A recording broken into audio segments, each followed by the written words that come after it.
Bonjour à tous et bienvenue dans Let's Go, c'est la dernière de cette saison et on a pas mal de choses à se dire. Déjà, merci Opco de sponsoriser une nouvelle fois cette émission dans laquelle nous allons vous régaler des dernières actualités mobilité. Vous verrez qu'autour de moi, il y a un absent, mais il a une très bonne raison, il s'est blessé, c'est Maxildan, il nous en dira plus s'il nous rejoint. Ah, t'es pas...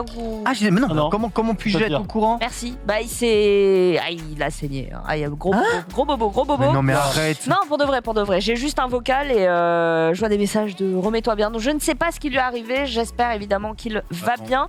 S'il nous rejoint, c'est qu'il va bien. Sinon, on ne rejoint pas, on reparlera. Mais le temps que je me branche et que je rallume cet iPad et non pas ce téléphone, j'en profite pour saluer Ken que je n'ai pas vu depuis longtemps. Oh, bonjour Marie, comment ça va? Ça va très bien, merci. Ravi de partager cette dernière de la saison avec toi. Ravi de tout partager avec toi quelque part. Oula. Tu as beaucoup de choses à nous montrer aujourd'hui. Oui, j'ai beaucoup de choses à vous montrer puisque on va être sur un test de vélo puisque j'ai reçu un nouveau vélo, le Canyon Endurace, et je vais vous en parler ici même avec en plus un petit plongeon chez un préparateur vélo parisien. Pour voilà, quelques petits trucs d'otaku quelque part. Ah, quand tu dis reçu, c'est on te l'a prêté ou tu l'as acheté? Acheté, c'est mon nouveau vélo. Revendu l'ancien. D'accord. J'ai acheté un nouveau. Parce que moi, je serais sa meuf. Je me suis mise dans les chaussures de sa meuf. J'ai reçu le dernier Canyon. Oui. Ah ouais. Comment ça a été perçu cette... C'est terrible. C'est terrible, mais je lui ai fait tester. Spoiler alerte, elle en veut un. J'ai vu passer ces stories. Voilà. D'accord, donc tu nous feras un retour. T'es bon quand même. Hein. Bah écoute, t'es passé du drama c'est que j'achète pas de la merde. Ah, il est bon. À tes côtés, l'ami Nanix qui revient nous régaler, notamment avec une chronique Opco, puisque il y a 2 semaines, tu nous avais ramené des images d'un bateau de plaisance qui était hacké donc, à Paris. Et aujourd'hui, qu'est-ce que ce sera? Eh ben, aujourd'hui, je vais aller au port de plaisance d'Arcachon. Oh. Il faisait super beau, vous allez voir dans la vidéo, c'est absolument incroyable. On va rencontrer des gens très sympas qui nous parlaient de leur métier autour tout simplement de ce port de plaisance. J'en dis pas plus parce que la vidéo elle est quand même assez conséquente et en plus il y a plein de belles images et de belles interviews dedans. Voilà. Super, eh ben c'est génial, j'aime beaucoup Arcachon et ça doit être magnifique, on découvrira ça au fil de cette émission. On va commencer rapidement avec des petites news jingle. Je n'ai pas pu assister au Grand Prix. Maxildan est rentré. On l'a vu passer. Je l'ai vu passer. Oh putain, il y a du sang. J'ai vu passer. Oula, il prend sa tablette. Il a fait des mouvements avec sa main. Attention. Je crois qu'il va venir sur le plateau. Hein. Il arrive sur le plateau, regardez, c'est incroyable. Rizzo à la Real, évidemment. Il régale tout le monde. Oh, regarde, c'est lui qui rentre là. Ouais, c'est lui. Si le rideau va s'ouvrir. Il vient de dire, bonjour. Ouais. Vous voyez les coulisses évidemment de Webedia. Voilà. Il est équipé là, regardez. Accueillant derrière le rideau. Il va bien, hein, parce qu'il a du coffre. Hein, dans le big deal, vous prenez le rideau, vous prenez pas le rideau. À tout moment, le rideau va s'ouvrir. Si tu prends le rideau, le risque c'est que ce soit une boîte de petits pois. Attendez, mais c'était fabuleux cette histoire de rideau. Bien sûr. Merde, j'avais oublié ça. En PLS. Est-ce que tu serais prêt à tout tenter? Tu viens de gagner 3 000 €. Il y avait la voiture derrière. Il y a peut-être une voiture derrière. Ou un paquet de petits pois. Tu es prêt à tenter?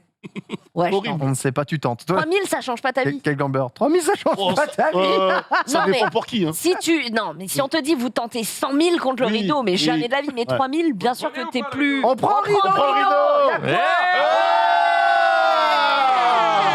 Incroyable. Il n'y a pas de sang? Eh bien non, c'est Max. Alors Max.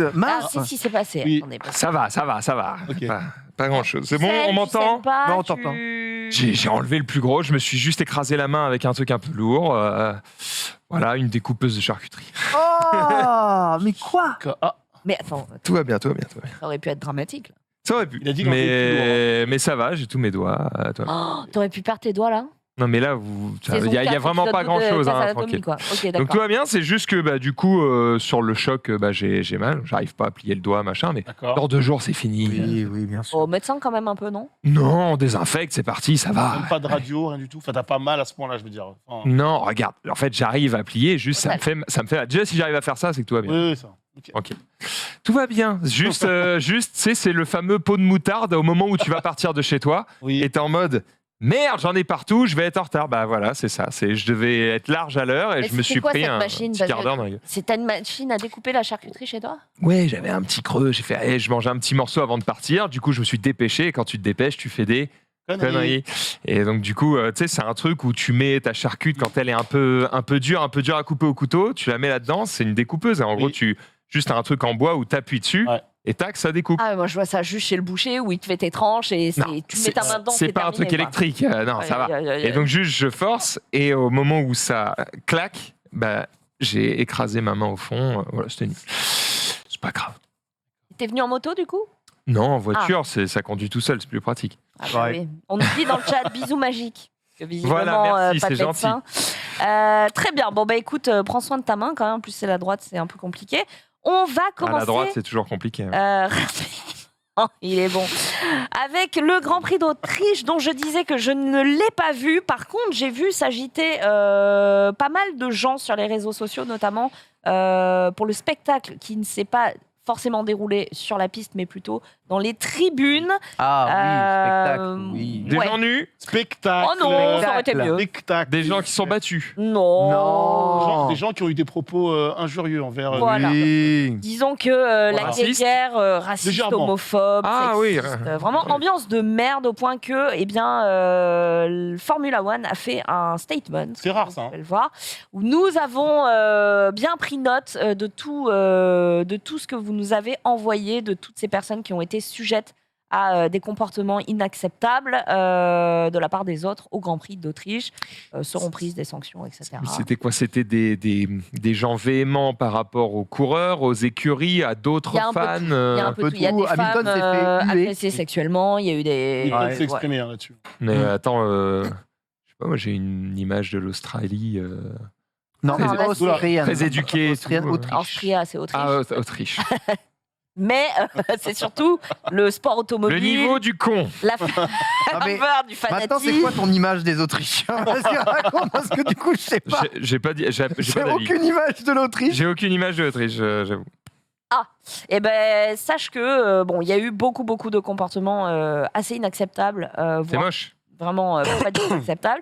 Ricardo a apporté son soutien à Hamilton qui avait poussé un gros coup de gueule puisque Hamilton avait fait l'objet notamment de sifflets de la part des tribunes des fans de Max Verstappen. Parce que rivalité Verstappen-Hamilton, ça va trop loin. Du coup, ils ont même célébré l'accident du Britannique en Q3 vendredi. Ce à oui. quoi il a répondu, mais en fait, c'est incroyable que la des F1, gens... ça devient le foot, quoi. Bah, il a dit, c'est incroyable que des gens puissent faire ça. à partir du sachant moment à où un quel truc point est c'est dangereux. populaire, ça devient de la merde. C'est un peu le principe. Incroyable. Donc voilà. Non. Et Hamilton a dit, je suis reconnaissant de ne pas avoir été hospitalisé, de ne pas avoir été gravement blessé.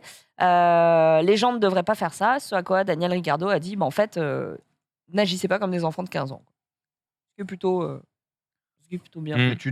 C'est un bon conseil, on va dire, mais c'est vrai que c'était étonnant. En tout cas, le Grand Prix était plutôt stylé. Avec Ah pas bah, mal Charles de Leclerc, rebondissements.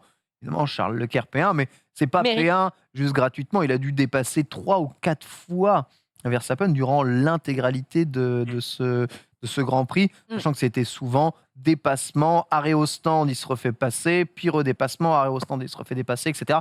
En fait, au fur et à mesure de l'état d'avancement et de performance de leurs pneus, c'était un combat de tous les temps. Et surtout, c'est Carlos Sainz qui a essayé de s'en tirer le mieux possible pour doubler à son tour Verstappen avec les mêmes stratégies que, il me semble, Leclerc. Seulement, au moment fatal, ce dernier allait trouver l'ouverture pour passer Verstappen. La voiture a brûlé. Ah merde. La voiture a pris feu. Oh là là là là là là. Bah, alors là, le plafond. Et voilà. Et voilà. Bon, il n'y a rien d'autre à dire. Qu'est-ce que voilà. Ces terribles images. Alors, je sais. Enfin, il a mis un temps hallucinant à sortir de la voiture.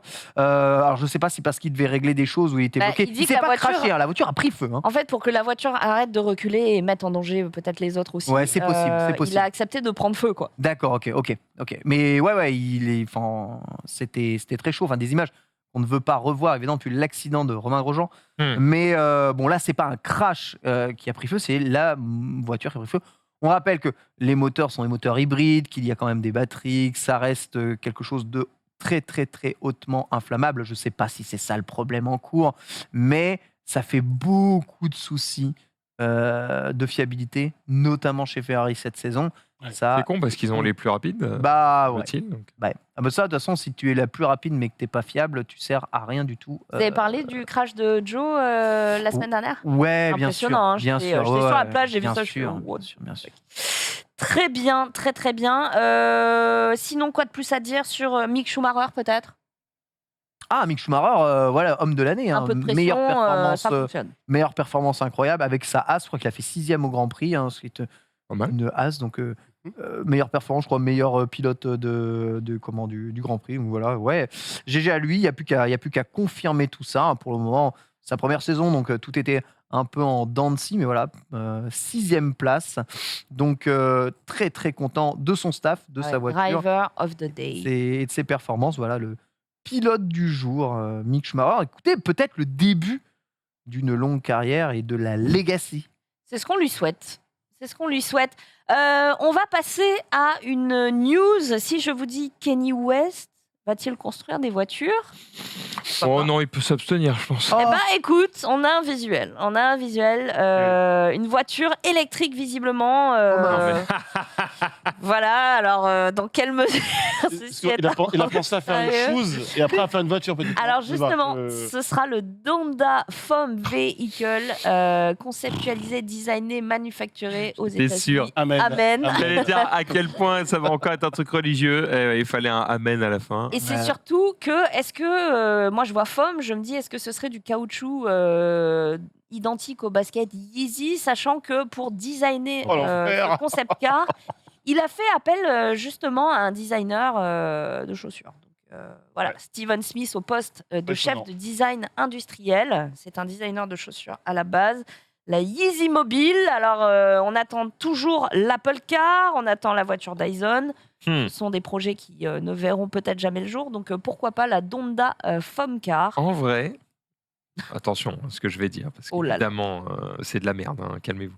Mais j'aime bien les projets qui essayent de réinventer des trucs. Bon, là, ça va sûrement être une catastrophe. Hein. Je parle en général. Quand tu as un mec qui arrive et qui dit, par exemple, j'en sais rien, j'ai jamais fabriqué de voiture, mais toutes celles qui sont actuellement sur le marché ne me plaisent pas. Mhm. Du coup, vas-y, on repart d'une feuille blanche, on essaie de réinventer un petit peu le truc. Mhm. En général, j'aime bien cette manière de penser, de ne pas avoir peur de repartir d'une feuille blanche. Bon, là, c'est pas vraiment parti pour me convaincre, mais d'autres pourraient le faire mieux, quoi. Après, ouais. mieux, on ne sait pas. Quand un mec me dit je repars de zéro, je pars pas tout de suite avec un a priori négatif. En tout cas, déjà en 2018, on avait des interviews de Kanye West qui manifestait justement un intérêt grandissant dans le développement de sa propre voiture. Alors après, on ne dit pas si elle sera de série ou pas, hein, mais Ouais. dans cette interview, il avait annoncé vouloir construire une usine à Chicago. Ça répond à la question, elle sera tirée. Ok. Pour assembler une voiture volante Ah, mais- Oui, bah bien, Bon. mais oui, Ouais, frère. ouais. avec l'aide de Tesla. Depuis, des rumeurs circulent selon lesquelles, visiblement, Elon Musk et lui travailleraient ensemble sur quelque chose. Donc, Non, mais Pas un scam. C'est un scam, ouais. on verra. Et franchement, ne jamais Gros dire scam. jamais. Hein. Ne jamais dire jamais. On va passer à la suite. Je ne retrouve plus mon runner. Il est là, c'est magnifique. Un trésor en France. Souvenez-vous, il y a quelques temps, je vous avais parlé d'un véritable trésor découvert dans la campagne anglaise. Souvenez-vous des voitures Oui, abandonnées. bien sûr. C'est Forza Horizon. Exactement. Incroyable. Eh bien, on a eu la même. Trésor en de grange. France. Une Oh. collection Trésor de grange. de trésors a été découverte en France. Elle est belle l'image là. Et putain, stylé. Hein. le mot trésor est extrêmement faible. Ah ouais D'accord. Le mot trésor est extrêmement faible. On parle d'ici de Jure. véritables classiques de l'histoire de l'automobile. Elles appartenaient à Pierre Héron, plus précisément, ingénieur passionné de voitures depuis son jeune âge, qui avait acquis d'incroyables modèles entre 1965 et 1973. Des quantités de voitures françaises historiques, un modèle espagnol datant des années 1920. Donc dans cette vidéo que vous pourrez trouver sur YouTube en tapant Pierre Héron collection, vous trouverez l'aperçu de Ça. cette collection. Il n'y a plus rien qui roule. Bah honnêtement, C'est détruit par le temps. c'est des... Ah, et encore, Faut tout refaire, je dis. je trouve que c'est quand même assez épargné. Parmi les voitures les plus incroyables, la plus rare, alors la Talbot Lago T26 GSL de 1954, châssis numéro 111 007, seulement 15 coupés fabriqués. Et elle est là, dans la collection. Et je trouve ça assez fantastique. C'est assez ouf. Ouais. C'est ouf. Hein. C'est assez ouf. Voilà, la vidéo est très très bien faite. En fait, tant que tu es sur ça, je vais faire un truc. J'en ai parlé un petit peu hier dans le récap, mais c'est vrai que ça fait sens d'en parler ici, et puis ça vous parlera peut-être plus qu'à moi. Je vais te mettre un truc dans le runner, et ça va te faire giga chier. D'accord, Denis ? Ah, c'est lourd. On fait comme ça ?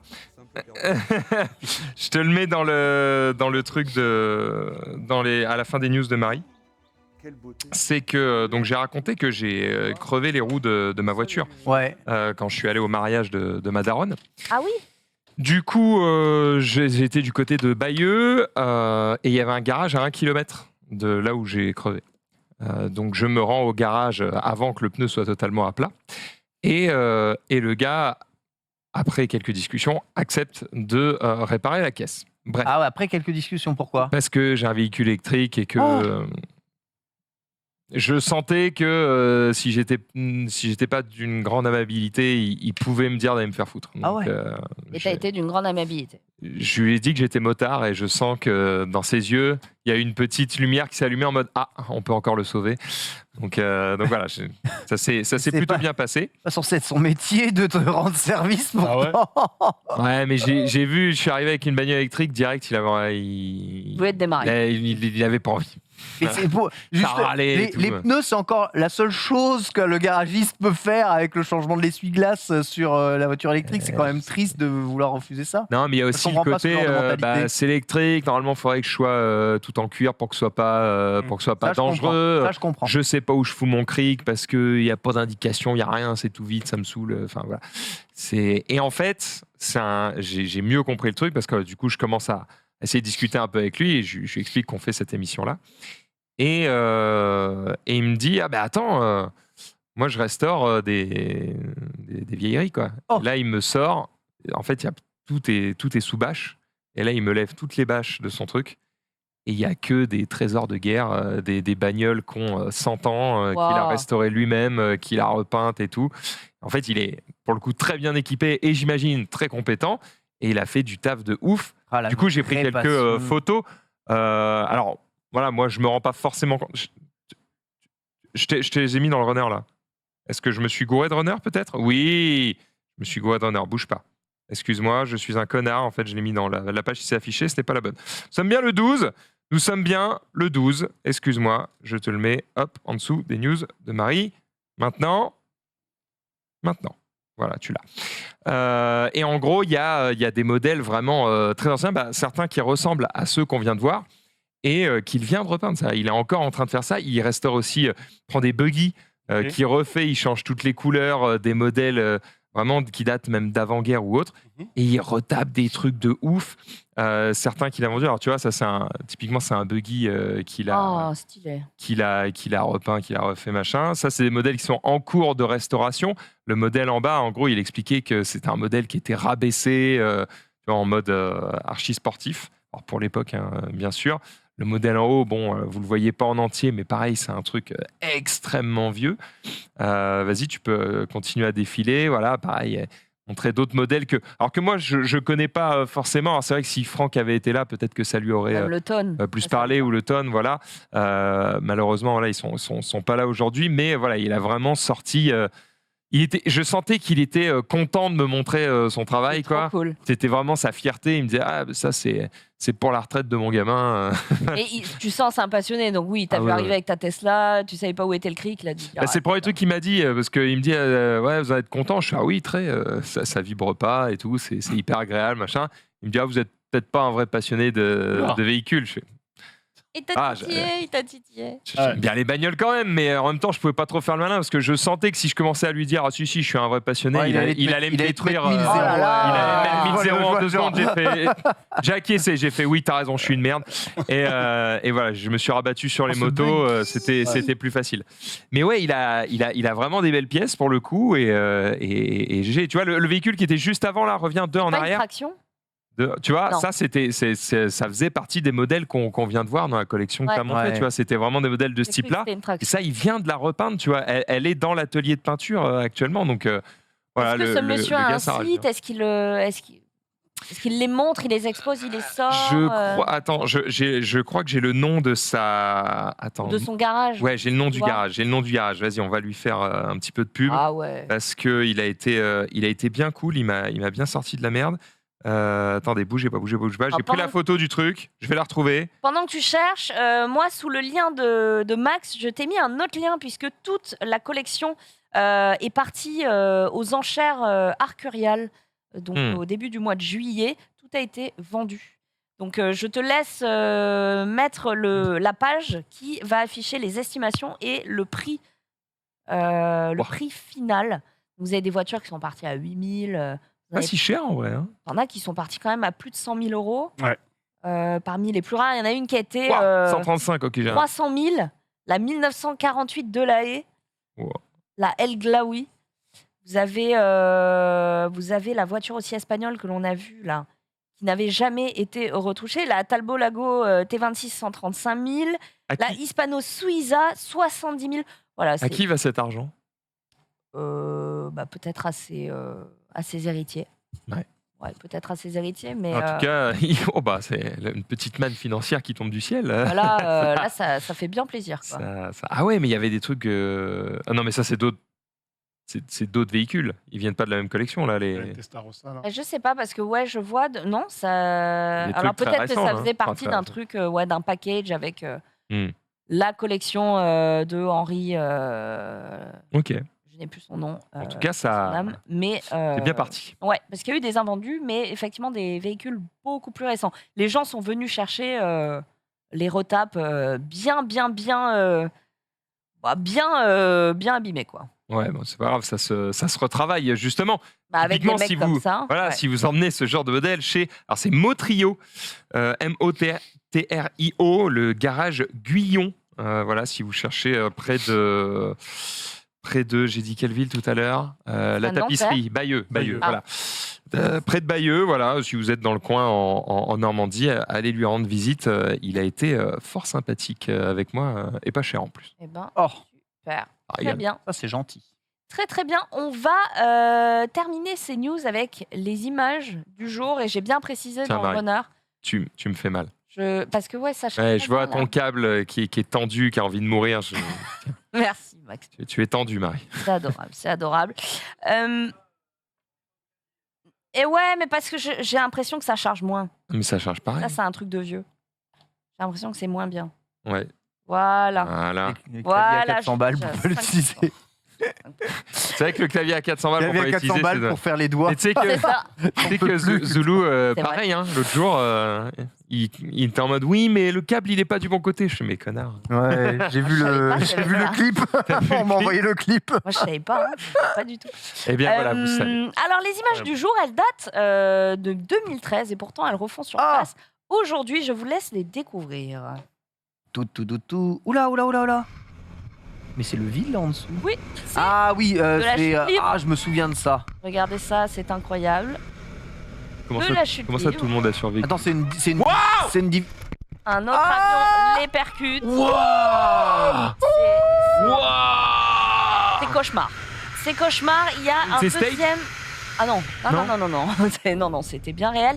Il y a un autre Mais comment c'est possible, putain de footage, merde? justement de ceux qui étaient dans l'avion du dessous. C'est eux qui remontaient en fait? J'imagine qu'il y en a un qui remontait, l'autre qui descendait. Bon, il y a eu une rencontre. Regardez, ça c'est l'avion d'en dessous. Ah, mais ils n'avez bossent pas le ensemble son, en mais fait, je les vous gars. jure, c'est hyper impressionnant. Ouh. Donc là, ils se font percuter, ils se lâchent tout de suite. Oh là là, mais allô. Et là, vraiment, se jeter de personnes dans le ciel. Alors, l'histoire commence dans la ville de Superior, dans le Wisconsin, aux États-Unis. 9 d'accord. parachutistes s'apprêtent donc à se lancer dans les airs pour la 4e fois. Donc, c'est des habitués, hein, 4e fois de la journée. Hein, quasiment, les mecs font que ça. Ouais, Euh, des habitués. Voilà, quelques minutes avant que le soleil se couche. Ok, ils sont tous professionnels, ils travaillent une figure complexe qu'ils ont pour ambition de filmer, d'où les GoPro sur le casque, etc. Et ils sont divisés en 2 groupes. Un par avion, comme vous avez pu voir. Ils doivent tout donner parce que ce sera la dernière tentative de la journée. On rappelle, le soleil sur le point de se coucher. On est fatigué, on a déjà sauté 3 ou 4 fois. Et du coup, les images vont faire le tour du monde, comme c'est le cas aujourd'hui, puisque les 2 avions s'approchent l'un de l'autre. Et du coup, ben... C'est quelque chose qui était prévu que les avions s'approchent. Ah non, pas comme ça. Ouais. Ils étaient censés s'approcher pour que les 2 groupes se réunissent et exécutent leur figure, mais là, ils ont... Ils sont carrément percuté. tamponnés, ouais. Et sur la première vidéo qui est très impressionnante, on voit une femme qui vraiment prend la coque de l'avion dans le dos, quoi. Donc c'est hyper impressionnant, on l'entend crier. Heureusement, ils vont tous bien, ils s'en sont tous sortis. Le pilote, un des pilotes a sauté en dernier. Il a pu prendre à temps le parachute de secours et s'en sortir. Le stress. Ouais. Horrible, horrible. Tom Cruise. Ah ouais, quel enfer, quel Et là, enfer. ah non, là, ça ils s'en arrive font vraiment, tous, là. Tom Cruise l'a fait et a survécu. Ah, là. Donc l'engin le plus abîmé est allé se cracher tandis que le pilote a fini par réussir à sauter. Ah, l'autre, il a réussi à se... Et même les avions y a qui sont crachés, ça a blessé personne. Ah bah écoute, Les objets qui tombent quand même. je me tends. Non, ça n'a blessé personne. Bilan, 0 mort. Mais il y a les 2 avions se sont crashés, il n'y en a pas un qui a pu se poser après. Ah non. Ah non, non, non, là, impossible. il- il manquait une D'accord, aile les deux sont Là, des deux. il ouais. manquait une aile sur l'un Ouais. des Et l'autre avions, le et l'autre était en feu. L'autre, il est parti Ouais. en Brésil après. Ok, ok. Aucun mort, non, aucun mort. Et un pilote blessé. La nana qui a pris l'avion sur le flanc, là, sur le dos, putain, c'est qu'il a. Waouh! Ouais, c'est hyper Tu les impressionnant. vois, Peut-être plus de peur que de mal, on espère Ouais. en tout cas. Mais bon. On espère. On me dit cette chance sérieuse, vous ne Mais croyez ouais. pas si bien dire, puisqu'il y a 50 ans, Vesna Vulovic survivait à une chute de combien selon vous? Oula! Ah, genre 5000 mètres. De 10 km. Oh 10 km. 10 000 mètres. Elle est Finalement. tombée. Sauter d'un immeuble. Voilà. Elle est C'est le tombée mode easy. Elle est tombée. sans parachute d'un Sans avion parachute. en plein vol. Et elle est pas morte. Elle est tombée dans l'eau. n'est pas morte. Mais non, mais Ça dans l'eau, s'est tu meurs passé- pareil. Mais dans l'eau, t'es un. Ah, dans l'eau, tu fais broyer Alors, avec la Je vitesse. vous explique, ça s'est passé en 72. Elle Ouais. était hôtesse de l'air à bord d'un avion qui opérait pour JAT Yugoslav Airlines, donc une liaison régulière entre Stockholm et Belgrade. Elle est tombée dans une usine de mousse. Et elle devait pas faire partie de l'équipe de vol. Déjà. Ok, donc elle a été confondue avec une collègue, il y a eu un problème de shift et tout. Au final, elle embarque dans cet avion et il y a un problème. Ok, l'avion disparaît des radars et on ne sait pas vraiment si officiellement il a été détruit par Missile. une bombe posée Mm. par un nationaliste croate à bord de Oh. l'avion. Ok, Bonne ou ambiance. si un chasseur thécoslovaque a abattu l'avion, le prenant par ambiance. erreur. pour- Quoi qu'il Bonne arrive, ambiance. c'est la bonne ambiance. Ouais. Bonne ambiance. Et l'appareil s'est disloqué en 3 parties, ok, au-dessus d'un village. Elle est coincée derrière un chariot de service. Elle reste piégée dans l'une des parties de l'avion. Et du coup, ça va lui sauver la vie. What the fuck? Le fuselage qui lui sert de cocon va s'écraser dans une forêt extrêmement enneigée qui va atténuer le choc. Iron Man. Voilà, la fameuse usine de mousse. Et l'hôtesse de l'air est retrouvée consciente, mais avec fracture crânienne, 2 jambes cassées, bassin, côte cassée, ainsi que 2 vertèbres brisées. Elle survit, elle est restée 1 mois dans le coma à cause de la douleur. Ils l'ont, Tu m'étonnes, ils l'ont plongée dans le shooté. coma. Pas paralysé? Elle s'est réveillée, les jambes paralysées, elle ne se souvenait absolument de rien. Ok. Puis, progressivement, elle s'est remise. Elle a même repris son emploi d'hôtesse de l'air. Jusqu'à, et là c'est incroyable l'histoire, son renvoi en 1990, puisque elle était engagée contre le président nationaliste serbe Slobodan Milosevic. Donc, Ah ils ont dit, ouais, allez, évidemment. au revoir. La meuf a Évidemment. survécu à un crash. Elle a repris son métier, on l'a dégagée pour une opinion politique. Et je trouve que l'histoire est incroyable. Elle s'est éteinte en 2016. Ah, il y a des On pense à elle. shiny hein, comme ça.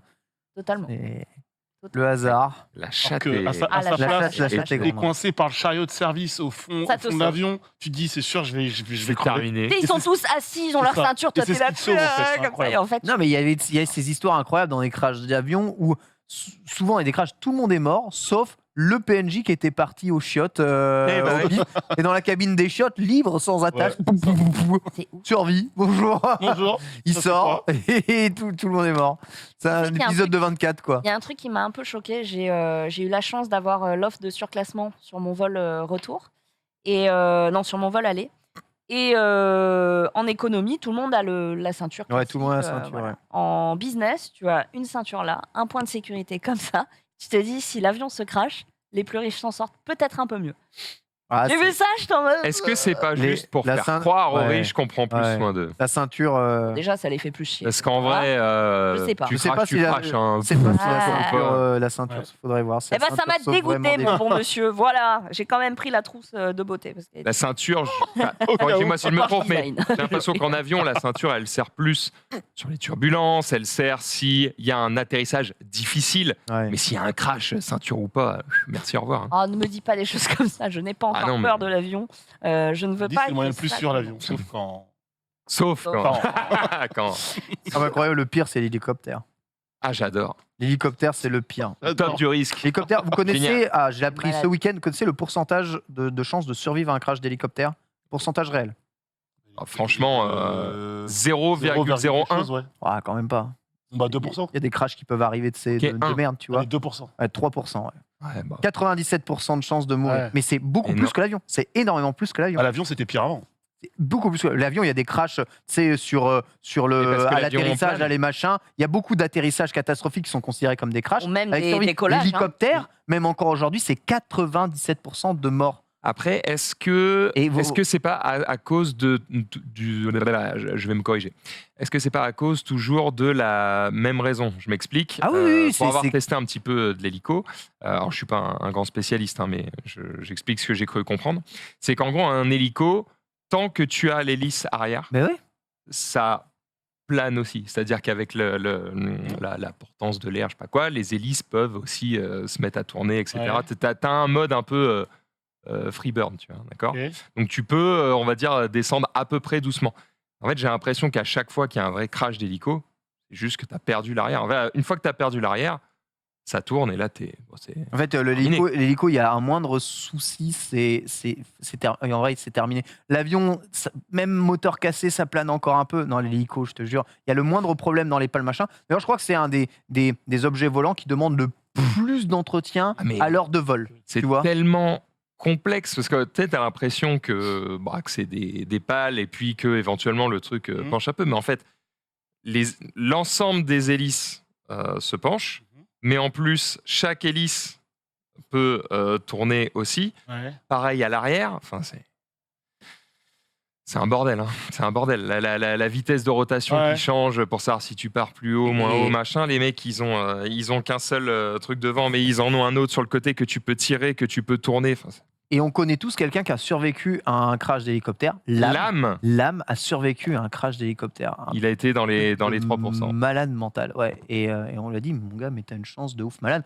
Et enfin, il suffit de parler de crash d'hélicoptère et le nombre de personnes, célébrités mortes dans des crashs d'hélicoptère. Ah, là, les gens la le disent, liste là. est longue comme le bras. Long comme le bras. Sur TF1, notamment Camille Muffat qui avait. D'accord. Ouais. Bah, du coup, dans les personnes que je connaissais qui ont survécu, c'était le patineur, Candeloro, qui devait monter dans l'avion ou dans l'hélicoptère qui Ouais, s'est craché et exactement. était dans l'autre, du coup.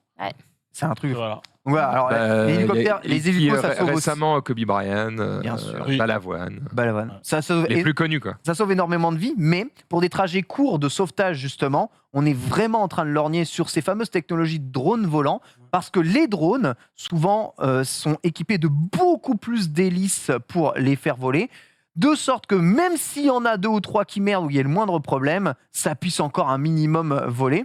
Et la technologie drone, certes, a moins de portée que la technologie, qu'un hélicoptère classique, mais sur des petits trajets ou des trajets courts, serait bien plus sûr, mais vraiment, vraiment bien plus sûr que n'importe quel hélicoptère, même les plus modernes. Hmm. Voilà, je voulais placer ça. Eh ben, Voilà. putain, une bonne ambiance. Il y a Intéressant. quelqu'un dans le chat qui disait, vous savez, les ceintures dans l'avion, c'est surtout pour retrouver les corps après le crash. Ouais, c'est pas faux, c'est pas faux. Après, ça marche pas. Du coup, il faut retrouver les corps des riches, Ouais. c'est plus important. Ça marche pas s'ils se sont disloqués, tu sais. Quand oui. ta colonne sort du En fait, bassin. il se peut que la ceinture serve à découper le corps aussi. Ça suffit. C'est horrible. Pour me- Putain, c'est Tu vois, le principe du fil pour le beurre, quoi. terrible. Moins de découpe chez les riches, du coup, peut-être. Voilà. C'est Plus, je terrible. sais pas. À voir. Bon, on va laisser les news ici. Je vous propose d'un T'as pas fait un peu petit d'hélico, toi, plus pendant les de- vacances? T'as pris le soleil et tout, là? À Maurice, non. La seule fois où j'ai pris l'hélicoptère, c'était pendant le 3. T'as fait quoi? T'as fait du bateau? J'ai fait du bateau. Ah ouais, ça, j'ai kiffé. Hein. On a- Meilleure vie, le bateau. Mais oui, on reste bien dans l'eau. L'hélico, moi, ça me fait pas kiffer de ouf. Vous ne comprendrez jamais ce hobby. Néanmoins, je comprends celui d'Alison qui nous rejoint, qui nous attendait en VMix Call. Nous entends-tu? Coucou. Oui, Hello. salut tout le monde. Coucou. Et- Vous voyez, c'est bon. Oh là là, putain, Ah. elle est belle. Elle est avec nous quelque Eh part. Et tu es avec nous, Alison, pour nous parler des dernières choses que tu as pu découvrir. Je vois dans le runner qu'il y a plein de choses que tu as pu tester. Oh oui. Tu t'es notamment fait traîner à 50. Hop, je n'en dis pas plus, je te La laisse. guêpe. Racontez ce que par contre, la Regarde, régie, parce vous que pouvez juste t'as dit augmenter le un peu le début de la son. en phrase, fait. c'est Ouais, bizarre. en régie, on l'entend pas sur le plateau. Si vous pouvez nous la mettre en x15, ce serait merveilleux. Bonjour. Ah, x15, c'est mieux. Est-ce que c'est mieux? C'est mieux, ouais. Parfait. C'est mieux. Beaucoup mieux. Ah ouais. Là, t'as commencé à dire une petite anecdote, Marie, mais oui, effectivement, je me suis fait traîner à 50 km/h derrière un Hummer. Oh mince. Ouah, en moto, j'imagine. Eh non, et justement, en fait, le but, je vais commencer par ça dans mes petites news. En fait, je suis allée au Armalite Days. L'Armalite, en fait, c'est une matière aujourd'hui qu'on met sur les jeans moto, qui est une matière anti-abrasion. Sauf que moi, j'en entends parler depuis un moment. Je porte moi-même des jeans qui s'appellent Bolitster, qui sont des jeans qui ont la matière Armalite, mais je ne suis jamais tombée avec, fort heureusement. Donc là, Oula. on peut voir. Attends, Et, qu'est-ce que donc, je vois là? Oh, le cucu qui doit chauffer. Oh purée. Ouh là là.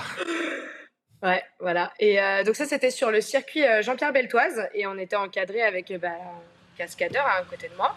Et donc le but, c'était de voir si le jean résiste. Et on était plusieurs personnes invitées et voilà, on voit un peu plus de près. Et il y avait différents jeans tout au long de la journée. Alors, en conclusion de ce test, tu dirais que c'est plutôt résistant? Ah, c'est très résistant. Et justement, ce qui était intéressant, c'est que moi, ils n'ont pas pris de risque avec moi ou d'autres invités, journalistes et presse qui avaient tous des jeans matière Armalite. Mais le cascadeur qu'on voit à côté de moi, tout au long de la journée, a essayé d'autres jeans, que ce soit d'autres jeans moto qui n'ont pas forcément d'Armalite ou des jeans de tous les jours. C'est-à-dire quelqu'un qui va se dire, c'est pas Un grave, Levi's. je vais pas loin, je vais à 5 minutes et qui, notamment, les Levi's, les Dockers, etc. Et effectivement, on voit la différence, c'est-à-dire qu'il y avait des jeans qui étaient complètement troués. Heureusement, le cascadeur en dessous, évidemment, il avait d'autres protections. Le but était de tester la résistance du jean, mais pas non plus de se déglinguer les fesses, hein, évidemment. Mais franchement, le mien, j'ai fait un peu plus de vidéos sur mes réseaux en story. J'ai fait un petit montage. Et à la fin, je filme tous les jeans et c'est assez impressionnant de voir que moi, justement, j'ai quasiment rien. C'est à peine râpé, il n'y a pas un trou dedans. Et donc, du coup, nous, on était à 50 km/h et j'ai été traînée sur 25 mètres. Donc, c'est la résistance de mon jean. Voilà. Est-ce que, Et, en le portant, ce jean, il est, j'imagine qu'il est très rigide. Enfin, j'ai l'image d'un truc. Une armure. Ah ouais, une armure, quoi. C'est Ouais, agréable à je vois ce que porter tu quand veux même. dire. Alors justement, moi je j'aime pas dans les jeans moto tout ce qui a des coques au niveau des hanches et des genoux. Ça c'est propre à chacun. Il y en a plein qui disent que du coup un jean moto ne protège pas. Et ça fait des années que je me tue à dire que si ça protège. Moi je suis tombée sur circuit avec ma combi intégrale, je me suis fait une fracture du genou. Hein. Pourtant il y a les sliders, il y a les coques, c'est du cuir. Donc en fait nous si on porte des protections, c'est pas tant pour si t'as une chute et que tu te fractures quelque chose, bon bah malheureusement ça arrive. C'était plus pour le côté pas se faire ce qu'on appelle les pizzas. Si un jour tu tombes, moi je vais pas m'éclater la peau. Donc du coup c'est pour ça que je préfère les jeans sans coque. Mais évidemment l'Armalite c'est une matière qui est un peu plus dure, un peu plus rigide. Elle met plus de temps à se faire. Cependant une fois qu'elle s'est faite, moi très clairement je le porte assez régulièrement et je trouve ça assez agréable et confortable. Voilà. On reste sur un jean moto, attention. Voilà. C'est la gueule de l'Opel, incroyable. Venez vous faire éclater le cul. C'est ça. C'est ça. C'est Incroyable. fabuleux. C'est fabuleux. Donc Et tu vois, circuit là, on Beltoise. donnait la balançoire. Et la balançoire, justement, si je suis dessus, c'est pas pour rien, c'est que les bords de la balançoire étaient faits avec la matière armalite, justement, tellement c'est résistant, quoi. Donc Ok. oui, les jeans, alors la matière, c'est l'armalite. Moi, le jean que je portais, c'est un Bolitster, donc c'est la marque de jean moto que je porte au quotidien, puisque j'apprécie énormément cette marque, puisque en plus, ça fait des formes, hein. Je veux dire, on va pas se mentir, hein, qu'on soit un mec ou une fille, on aime bien que ça nous fasse quand même un minimum des fesses, tu vois, Oui. parce que le jean moto, c'est quand même très moche à porter. Et pour le coup, ça en fait. Et en plus, bah, là, je peux dire que ça protège. Voilà. Et donc, c'était un peu l'idée des Armalite Days de Cool. venir tester cette matière et de pouvoir l'expliquer. Et heureusement, je suis jamais tombée avec vraiment en condition moto, mais du coup, là, c'est un peu comme si, mais tout en étant encadré. Voilà. Incroyable. Max, Cool. Donc, ça, est-ce que c'était tu avais le côté entendu sympa. parler de J'avais jamais entendu parler de l'armalite? cette matière. En vrai, c'est intéressant. Alors après, je vais parler de mon cas relou. Est-ce qu'ils font des grandes tailles? Moi, je sais que j'ai des jambes très longues et du coup, Ouais. je trouve difficilement des jeans à ma taille. Donc, j'ai tendance à prendre tout le temps les mêmes. Voilà, est-ce qu'ils font les cas particuliers, quoi? Je sais pas ce que tu appelles cas particulier, c'est parce que toi tu es grand, donc oui, Mm. après ils font un peu toute taille. Tu as des longueurs de jambes aussi qui sont proposées. Ah, C'est-à-dire voilà. que tu as le tour de taille, mais tu as aussi la longueur de Ah, jambe. Donc très bien. oui, logiquement, tu peux trouver ton bonheur, Cool. effectivement. Parce qu'ils Je le connais font pas pas tous, grand hein. monde qui.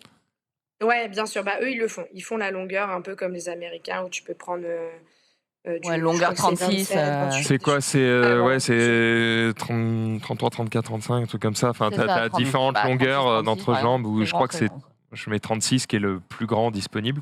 Et c'est vrai que quand tu prends les tailles standards, ça doit être genre du 34, Dès bah, que t'as t'as les l'impression genoux qu'il manque pliés, 10 ouais. balles à ton. Et il te Ouais, manque je de comprends. l'argent sur ton jean. Voilà, Pas c'est des un centaines, peu de chiant. l'argent.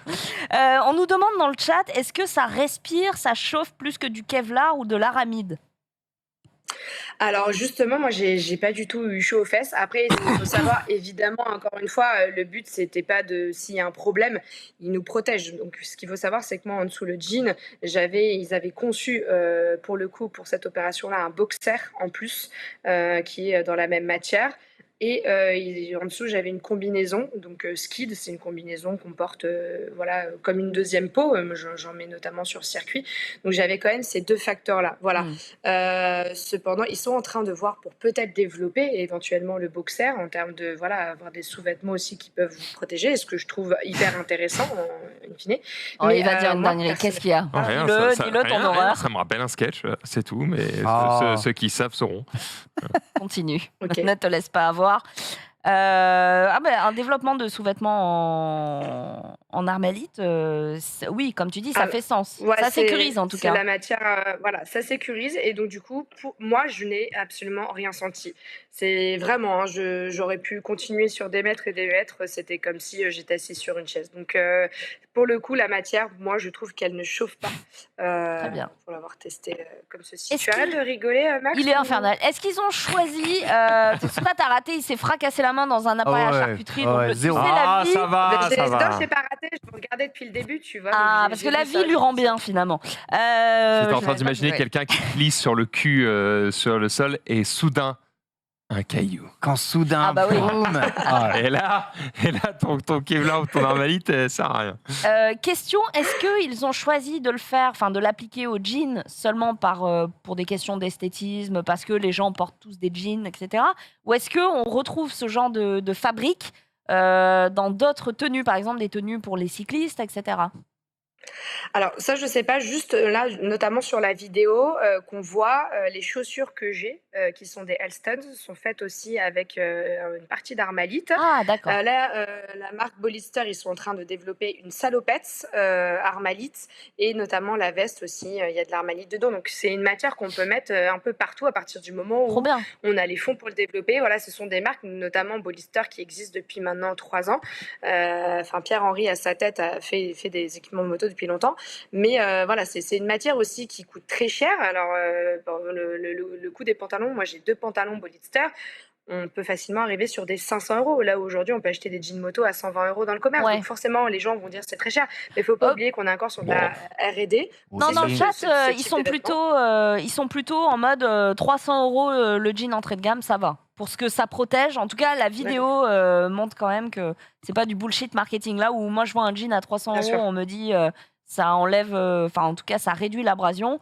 Ne pas le voir, j'y croirais pas forcément. Alors ta vidéo pour le coup, elle parle pour elle-même. Si Elle vous fait avez d'autres sens. questions, Ouais. ouais, n'hésitez pas. Mais ouais, non, le prix, les gens demandaient. Max Et- mesure combien? J'ai l'impression qu'il fait 1m60. Je vois des mecs qui sont là. Pourquoi pas des chaussettes pour courir pieds nus? Oh, putain, Pourquoi C'est pas? vrai, ça, pourquoi Mais pas. ouais, pourquoi C'est pas, génial. finalement. pourquoi pas, Bah, finalement. écoute, je soumettrai l'idée, hein, je suis pas sûre, mais je peux soumettre. En tout cas, on salue Romain de Beltoise, puisque ça s'est passé au circuit Beltoise, Mhm. circuit où j'espère Ouais. que nous nous rendrons pour tester tout plein de choses. On continue avec tout ce que tu as pu découvrir, notamment l'Intercom Sena S50 en conditions réelles. Tout à fait, donc bah, je l'ai avec moi, hein, comme d'habitude. Il est juste là, mis sur mon petit casque. Voilà. Ah, il Donc a une bonne gueule. effectivement, ça Ouais. c'est le dernier. Ouais, voilà. Waouh. Franchement, il est vraiment joli. Mais je crois que tu as eu des petits tests Sénat aussi, Ken. Ah oui, tout à D'ailleurs, fait. C'est vrai, c'est vrai, il y a c'est pas vrai. longtemps. J'avais oublié. Ouais, voilà. On m'a dit. Je vous avais ramené sur le plateau, je sais pas si vous vous souvenez, le casque d'Afi qui proposait d'avoir un Sénat intégré. Ouais. Donc pour le coup, qui avait un rapport qualité-prix hyper intéressant. Cependant, c'est vrai qu'au niveau du volume sonore, moi j'avais trouvé qu'on entendait correctement. On restait dans quelque chose qui était abordable niveau prix. Là, on est vraiment sur leur dernière gamme de produits. Donc ils ont sorti 3 intercoms au total. Donc c'est une vidéo que j'ai présentée dernièrement sur ma chaîne et je me suis concentrée sur le 50S justement. Et pour le coup, j'ai même fait un tuto de comment on le monte sur son casque, etc. Et en fait, c'est vraiment la dernière technologie de Harman Kardon, qui sont des ingénieurs qui sont Ah vraiment ouais, d'accord, ok. optimisés dans les microphones de qualité et les haut-parleurs de qualité. Donc on est sur franchement, pour l'avoir testé, il est vraiment assez incroyable et puissant. Et il est compatible sur du Bluetooth. On peut se connecter à plusieurs, jusqu'à 5 personnes. Donc c'est hyper intéressant aussi quand on se balade en groupe. C'est toujours compliqué de trouver des intercoms avec qui fonctionner. On a aussi l'accès à l'assistance numérique à commande vocale. Donc ça veut dire qu'on peut faire un Hey Google et Siri. Et là, on a l'intercom qui répond assez rapidement. Voilà, on est en mesh intercom aussi pour se connecter beaucoup plus simple en un clic. Ça veut dire qu'on galère pas à trouver à chaque fois le bouton, ce qui arrive assez régulièrement sur les intercoms. Il est aussi beaucoup plus rapide au niveau de la charge par rapport aux autres intercoms que j'ai pu tester où tu mets quand même assez longtemps à le recharger. Alors c'est pas grave quand tu le laisses chez toi le soir, mais typiquement si tu te fais un road trip et que tu as que la session du midi où tu es au restaurant pour le recharger un petit peu parce que le soir tu es en tente ou tu es en moto bivouac, c'est quand même intéressant d'avoir un intercom qui charge jusqu'à 30% plus vite que les autres. Voilà, et puis on est toujours sur une qualité qui est digne de Sénat, quoi. Franchement, la musique, les coups de téléphone, ça marche super bien. Et effectivement, je trouve le produit quand même très, très joli. Et on peut l'acheter donc seul, où il y a aussi les packs duo qui existent. Donc seul, on est sur un tarif d'à peu près 280 €, et pour le duo, on est sur du 550 € à peu près. Donc ça reste quand même voilà, le prix moyen des intercoms. On est peut-être un petit peu dessus pour le moment. C'est le lancement, encore une fois, c'est une nouvelle gamme de produits. Mais voilà, ça traditionnel quand on souhaite acheter un intercom de qualité, encore une fois, parce qu'on peut parler du prix, mais il faut aussi parler de la qualité à un moment donné. Si vous voulez vraiment quelque chose où on entend bien et qui est facile d'utilisation et pouvoir écouter sa musique sans souci, voilà. On est dans voilà, un se prix connecter qui est jusqu'à 5 personnes, ça adéquat. aussi, c'est hyper intéressant. Question sur le Sénat. Tu parlais un peu de la qualité du son tout à l'heure. Est-ce que tu trouves qu'il y a assez de basses? Moi, c'est souvent ce qui manque dans les kits Bluetooth qu'on a dans les casques. Souvent, t'as pas de basse ou très très peu. Donc, ça manque un petit peu de profondeur, quoi. Est-ce que là, tu as l'impression qu'il y a un effort de fait sur ça ou pas plus que les autres? Oui, alors par contre, j'ai vu une sacrée différence vraiment sur la qualité du son. Est-ce que je me suis penchée sur la question des basses ou non? Ça, j'avoue que je sais pas. Et moi, je suis quelqu'un. Alors après, bon, j'ai fait pour le test, mais je suis quelqu'un qui aime pas avoir la musique hyper forte dans les oreilles et j'aime entendre toujours mon moteur. Donc, c'est bête, mais je vais pas être celle qui met le plus à fond ma musique, voilà, dans les oreilles. J'aime bien avoir un fond, quelque chose qui m'accompagne, mais de là à de faire péter les watts dans mon casque, non quoi. Ça me déglingue les tympans et en plus j'avais écouté le moteur de ma moto. Mais oui, il y a quand même une vraie différence, hein. Je t'inviterai à tester les deux et je suis sûre que tu me diras que tu vois la différence entre les modèles précédents ou une autre marque et celle-ci qui a été développée par justement Harman Kardon. Alors Voilà. sur ta vidéo, ce qui est hyper intéressant, c'est que quelqu'un dans le chat disait mais c'est trop gros par rapport à la prise au vent. Effectivement, la coque est grosse, mais elle est très plate. Elle dépasse pas. Ah, je trouve pas qu'elle soit grosse. Hein. Enfin, tu vois, elle est large, mais Ouais, c'est pas un... Voilà. En tout cas, en termes de dépassement du casque, c'est pas énorme. Moi, ça me choque C'est pas. surtout que parler de prise au vent. C'est pas- Enfin, c'est frérot, pas des cornes, quoi. sur circuit, Tu t'as vois, pas on de est kit pas obligé. Bluetooth, hein, tu vois ce que je veux dire, c'est pas. Ouais, c'est ça. Oui. Non, très sincèrement, je trouve ça hyper bien fait. Même en dessous, ça passe très bien. Ça va pas plus bas que ce qu'il ne faut. C'est hyper ajusté au niveau du casque. Moi, je trouve que ça a été vraiment bien étudié. Non, puis il est Et joli. je hein. trouve ça pas moche en plus sur le casque. Ouais, voilà, exactement. Ouais. C'est-à-dire que t'as pas envie de les mettre sur ton casque. Hein. Les premiers modèles qui sortaient, t'avais pas envie de les mettre dessus. Mais pour le coup, il est vraiment harmonieux. Je le trouve joli et il va. Moi, je le bouge. Hein. Là, c'est sur mon casque Racing en l'occurrence parce qu'on a fait la vidéo avec. Mais je l'ai déjà bougé sur mes autres casques. J'en ai un autre là que j'ai pris tout à l'heure, enfin un peu plus vintage ou autre. Et là, on est aussi sur un modèle qui va bien, qui se met très bien et qui. Ouais, il n'y a pas de souci visuel. En tout cas, au niveau du design, il est chouette, quoi. T'auras jamais assez. Encore une fois, les goûts et les couleurs. Ouais, t'auras jamais assez de prise au vent. Tu sais, t'as pas la tête qui tourne parce qu'il y a le vent qui tape dans le Non. truc. Je vois Ah non. quelqu'un qui dit ça peut induire un sifflement. Ah. Vous n'êtes pas Valentino Rossi, calmez-vous, pas de prise au vent. Ouais, non. Vous savez, dans le chat, ça va se chamailler, mais au final, c'est un super produit. Merci de nous l'avoir fait découvrir. Je vois qu'il y a le Highside Festival. Alors, qu'est-ce que c'est? Raconte-nous. Donc oui, je me suis rendue à la toute première vraie édition du Highside Festival. Donc nos chers amis présentateurs de Highside Moto, tout simplement, hein, l'émission qui est aujourd'hui l'émission moto la plus connue, en tout cas qui ne fait que ça avec Bader. Et ils ont cette année créé donc vraiment leur festival et ça a été un carton plein. C'était sur le circuit Wow. d'Alès. Pour vous dire, il y avait que 3 départements qui n'étaient pas représentés au Highside Festival.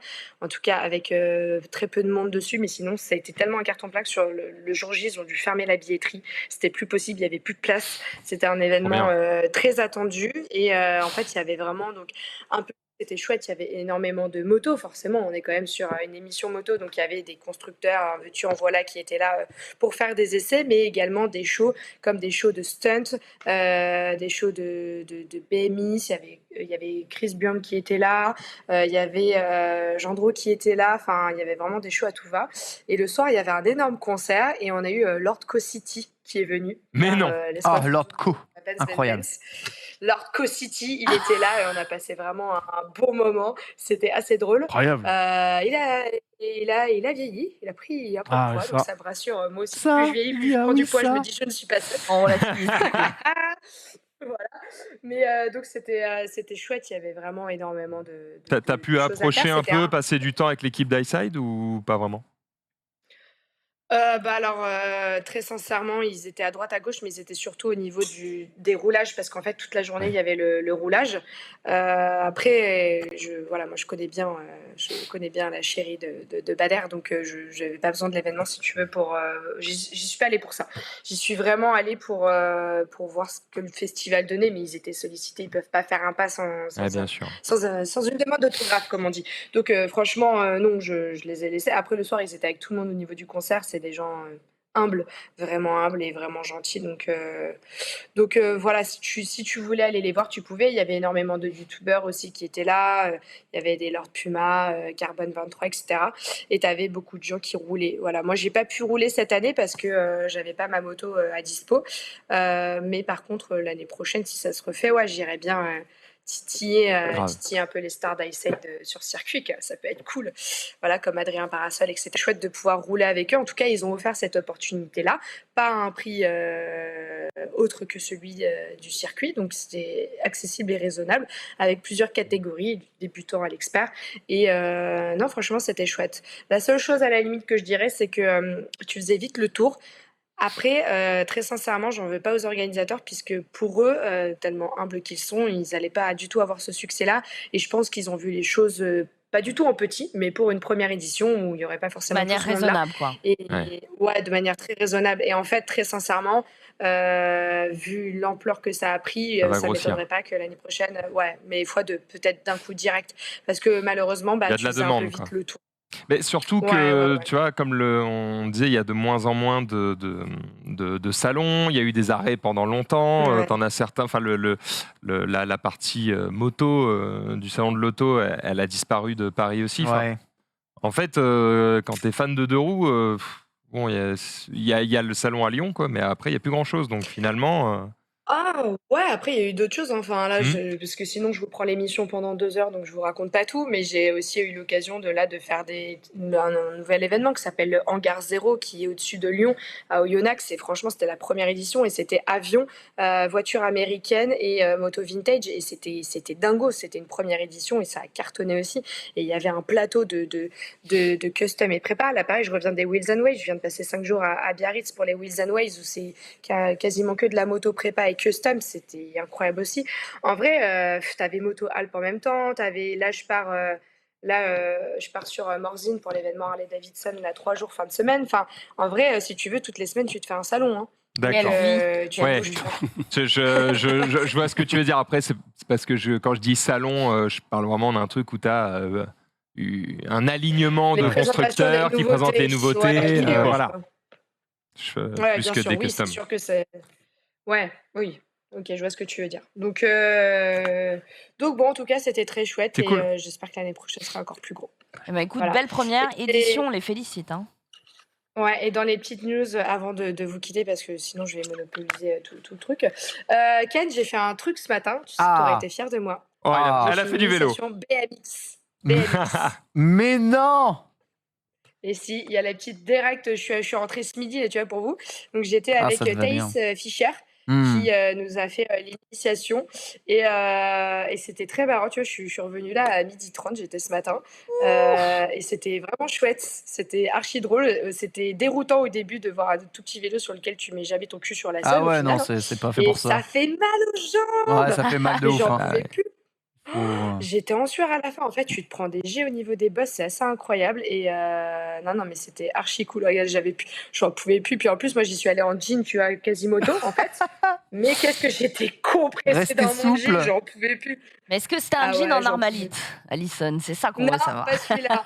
Non, pas celui-là. J'avoue, c'était un jean de tous les jours, mais il y en a qui étaient en leggings, en jogging. Moi, j'ai quand même dit, on sait jamais si je me croûte, tu vois, je prends un vrai jean. Mais en vrai, j'aurais pas dû, hein, j'aurais dû prendre un legging, ça. J'avais chaud, j'en pouvais plus. Mais c'était archi cool. Et en vrai, ça me chauffe bien parce que c'était à 20 minutes de chez moi, tu vois, et ils font des initiations tous les jeudis soirs, un peu, enfin, initiation, débutant, adulte, ce que Ah, tu tu veux, vas qui est pas là poursuivre. pour venir faire de la compète, mais ouais, je pense, très Trop clairement. cool. Il y a moyen que je poursuive. Ouais, Mais ouais. attends, mais ta Donc, région a l'air fabuleuse, quoi. Le week-end, Ouais. elle skie, Ah ouais, la bah, semaine, elle faut des surfe. activités. Bah ça oui, c'est dégoûte. normal, Ah, c'est bien, regarde, c'est dis très pareil. très bien. Ouais.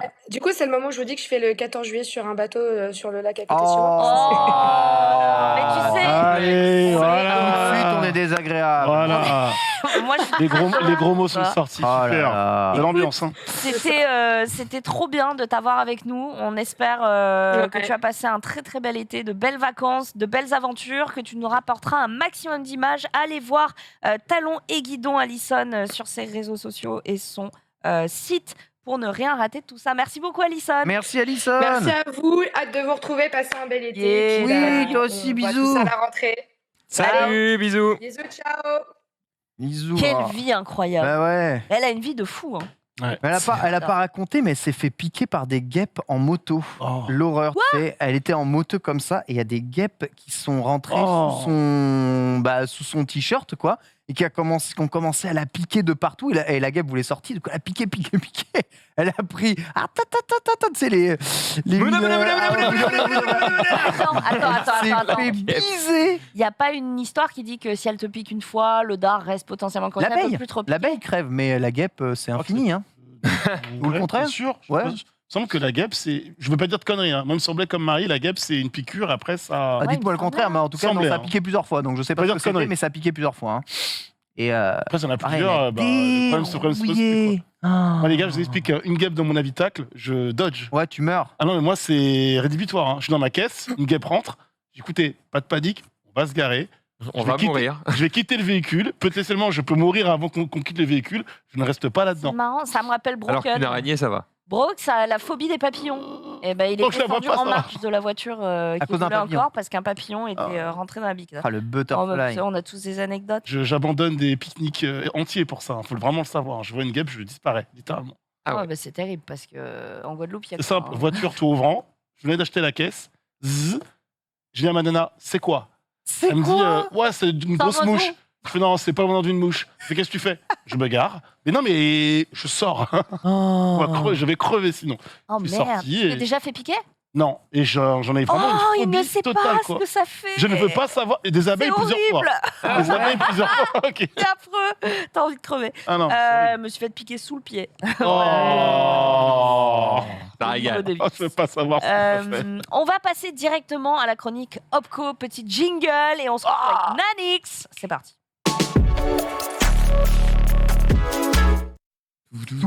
Tout. Nanix, Ouais. qui est allé aux alentours Il n'y a pas d'Arcachon. qu'Alison qui flex en vrai. C'est vrai. Voilà. Nanix à Arcachon, raconte-nous. Bah, Non mais t'as de la chance. Hein. bah ouais, T'as trop de chance. petit tournage d'une journée, hein, une grosse journée du côté du port de plaisance d'Arcachon. C'était cool. Ah. J'étais jamais allé là-bas. Donc, en plus, il faisait super beau. Ouais, bon, beau ça temps. va, allez, vas-y, raconte-nous. À direct, t'énerves. deux doigts de piquer une petite tête, j'ai rencontré pas mal de personnes sur place qu'on va découvrir dans cette vidéo qui nous expliquent un petit peu leur métier au port de plaisance, notamment tout ce qui va toucher un petit peu à l'entretien des bateaux, tout simplement, et pas que. Donc le mieux, c'est de regarder la vidéo parce qu'elle est quand même suffisamment conséquente. Trop bien, on regarde Voilà. ça tout de suite. Hello tout le monde, nouvelle chronique Opco Mobilité dans un cadre absolument somptueux puisque je suis, comme vous pouvez le voir, au port de plaisance d'Arcachon. L'occasion pour moi de rencontrer 3 personnalités ici, à savoir Justo, agent portuaire, Véronique et Adeline, agent d'accueil. Ils m'attendent déjà, alors vous savez quoi? Bon, on y va.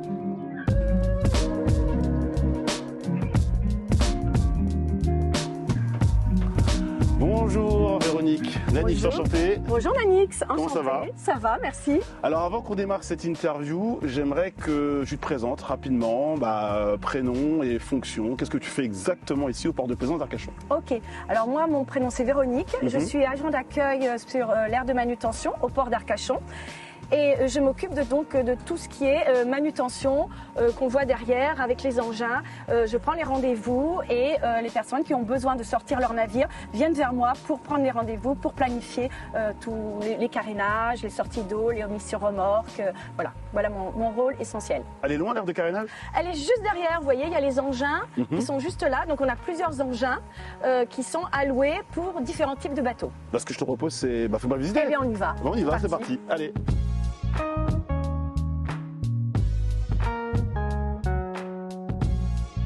Tout ça, c'est ce qu'on appelle l'aire de carénage. D'accord. Et c'est là où effectivement nous faisons toutes les manutentions avec les différents engins. Nous avons 7 engins derrière. Le Wiggins, c'est ça? Ça s'appelle le Wiggins, qui est essentiellement pour tout ce qui est manutention, ce qu'on appelle le port à sec.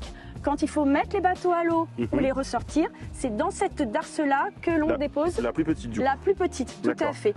Donc cet engin sert essentiellement aux manutentions port à sec. Ok. Donc toutes ces manutentions doivent faire l'objet donc d'une planification parce que sur l'aire de carénage, nous avons un certain nombre de postes et que je ne peux pas prendre tous les bateaux en même temps. Et cette planification, c'est toi qui la gères? C'est moi qui la gère. Ok. Voilà. Combien de temps à l'avance il faut du coup prévoir les rendez-vous pour planifier sa sortie de bateau? Alors en pleine période donc d'avril à juin, en général, c'est 15 jours, 3 semaines à l'avance. D'accord. Voire pour certains bateaux, des grosses unités, c'est voire 1 mois à l'avance. D'accord. Parce que justement pour des unités de plus de 11 mètres, on a peu de postes et que je ne peux pas monter tout le monde en même temps. Donc c'est ce que j'explique aux clients, prévoyez à l'avance vos manutentions pour avoir un créneau horaire qui puisse vous satisfaire. Quelles sont les qualités finalement nécessaires pour faire ton métier aujourd'hui? Faut pas être brouillon.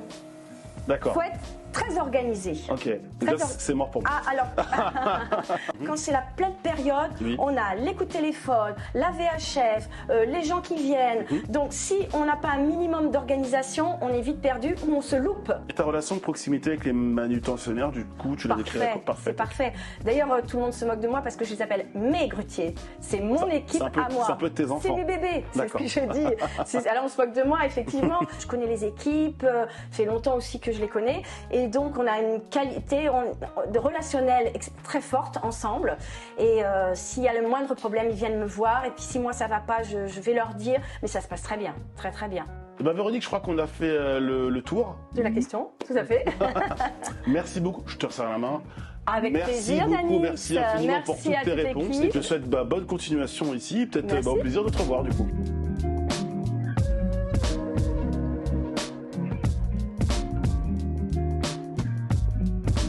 Bonjour Justo, Nanix, enchanté.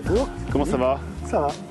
On parle beaucoup de manutentionnaire, mais ici il y a un terme qui est un peu plus joli que manutentionnaire, je veux dire agent portuaire. Est-ce que tu peux vraiment détailler ta fonction, le métier d'agent portuaire? Agent portuaire, c'est sortir les bateaux, tous les bateaux qu'on envoie là, soit au port à sec, soit D'accord, en carénage. d'accord. Et après, on a d'autres services, déplacement de bateaux, entretien de tous les pontons, Mhm, problème d'eau, mhm, de fuite d'eau, bateaux qui coulent aussi. D'accord, On peut y aller aussi pour les faire renflouer, enfin pas les renflouer, mais au moins les sécuriser pour que il y a des bateaux qui coulent alors qu'ils sont quand même au port à quai, Oui, quoi. ils peuvent Couler. Pour des raisons. Pour des raisons parce que soit il y a de l'eau qui rentre dedans et qu'il n'y a pas d'évacuation, D'accord. et soit c'est parce que c'est les risques. C'est les- C'est les risques. D'accord, ok. Voilà. J'ai entendu plusieurs termes aujourd'hui, manutentionnaire, agent portuaire, grutier, c'est la même chose? C'est la même chose. D'accord, C'est la même chose. Grutier, vous avez. Enfin, à l'heure d'aujourd'hui, on est polyvalent dans tous les sens. d'accord. Donc on est grutier, oui, Mhm. mais on peut être en train de faire un déplacement de bateau ou un entretien, changer une planche sur un ponton. C'est quoi les qualités d'un bon agent portuaire? Moi je dis vraiment être bien avec le personnel, D'accord. ses collègues, Mhm. avec l'entente des clients. Oui, On s'entend hyper bien, parce que sur ce travail-là, il faut Mhm. être bien savoir qui fait quoi, Voilà. d'accord, ok. Et il faut avoir la même notion tous les deux. Quand on sort un bateau, on sait les réflexes qu'ils ont Mhm. pour prendre le bateau, on sait à peu près qu'est-ce qu'il va nous dire. On est tellement habitué à travailler avec les personnes que c'est une entente. Voilà. Alors c'est marrant parce que quand je vois tout ça, je vois les engins, je vois les bateaux, moi ce qui m'inquiéterait c'est vraiment la manœuvre des bateaux, ce serait tout le côté vraiment technique, logistique. Et quand je t'écoute, finalement le plus important ça reste toujours, et ça qui est beau, l'humain. C'est-à-dire qu'à partir du moment où la personne qui est avec toi, il y a une osmose, peu importe le bateau, tout va bien se passer. Voilà, c'est la réaction avec l'autre collègue qui joue beaucoup. Bah, écoute Justo, c'est tout pour moi, je vais pouvoir te laisser vaquer au reste de tes occupations. Merci, c'était vraiment formidable. Merci. Et je te cache pas que tu m'as vendu du rêve. Comme tu disais, je pense qu'une journée n'est jamais la même, donc il y a petites aventures dans l'aventure qu'est ton métier. Oui, mais quand vous voyez le Et le cadre, ouais. cadre, on est dans un bureau, bureau extérieur. C'est bien bureau. Voilà, c'est bien bureau extérieur. Donc, Merci Justo en c'est tout bien. cas. Merci Merci. beaucoup.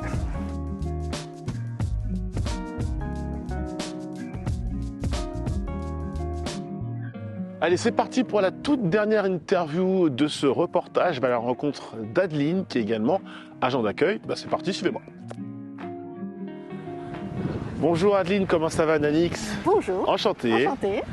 Alors avant qu'on démarre l'interview, Adeline, je vais te demander de te présenter rapidement, prénom et ton rôle ici sur ce port de plaisance Arcachon. Eh ben, je m'appelle Adeline, je travaille au port d'Arcachon, je suis agent d'accueil. Agent d'accueil, c'est quoi? La priorité, c'est d'accueillir les clients, les usagers du port, afin de les renseigner au mieux à leurs problématiques, s'ils ont besoin d'informations.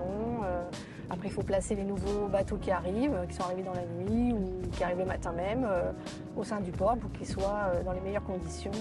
Quel type de clientèle on trouve? Parce qu'il y a port de plaisance, il y a pêche de plaisance, il y a aussi des gens juste qui vont stationner, garer leur bateau.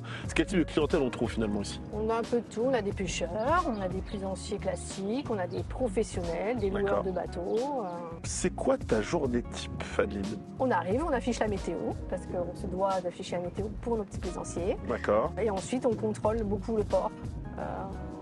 Voilà, on contrôle que les bateaux soient au bon emplacement, soient bien amarrés, qu'on n'ait pas de squatteurs. Les squatteurs de bateaux. Squatteurs en place. Squatteurs en place, voilà. Voilà, ils arrivent, ok. ils installent et... Ils ne font pas attention au fait que c'était une place réservée. Tout à fait, ils ne se disent pas qu'il y a peut-être quelqu'un qui a loué l'emplacement et du coup ça fait boule de neige, donc tout le monde se décale et voilà. D'accord. Alors, il y a Justo tout à l'heure qui nous disait que l'avantage quand on est grutier agent portuaire, c'est qu'une journée n'est jamais la même. Même si on connaît les bateaux, elle n'est jamais la même. Je pense que pour agent d'accueil, pour toi, c'est la même chose. C'est pareil.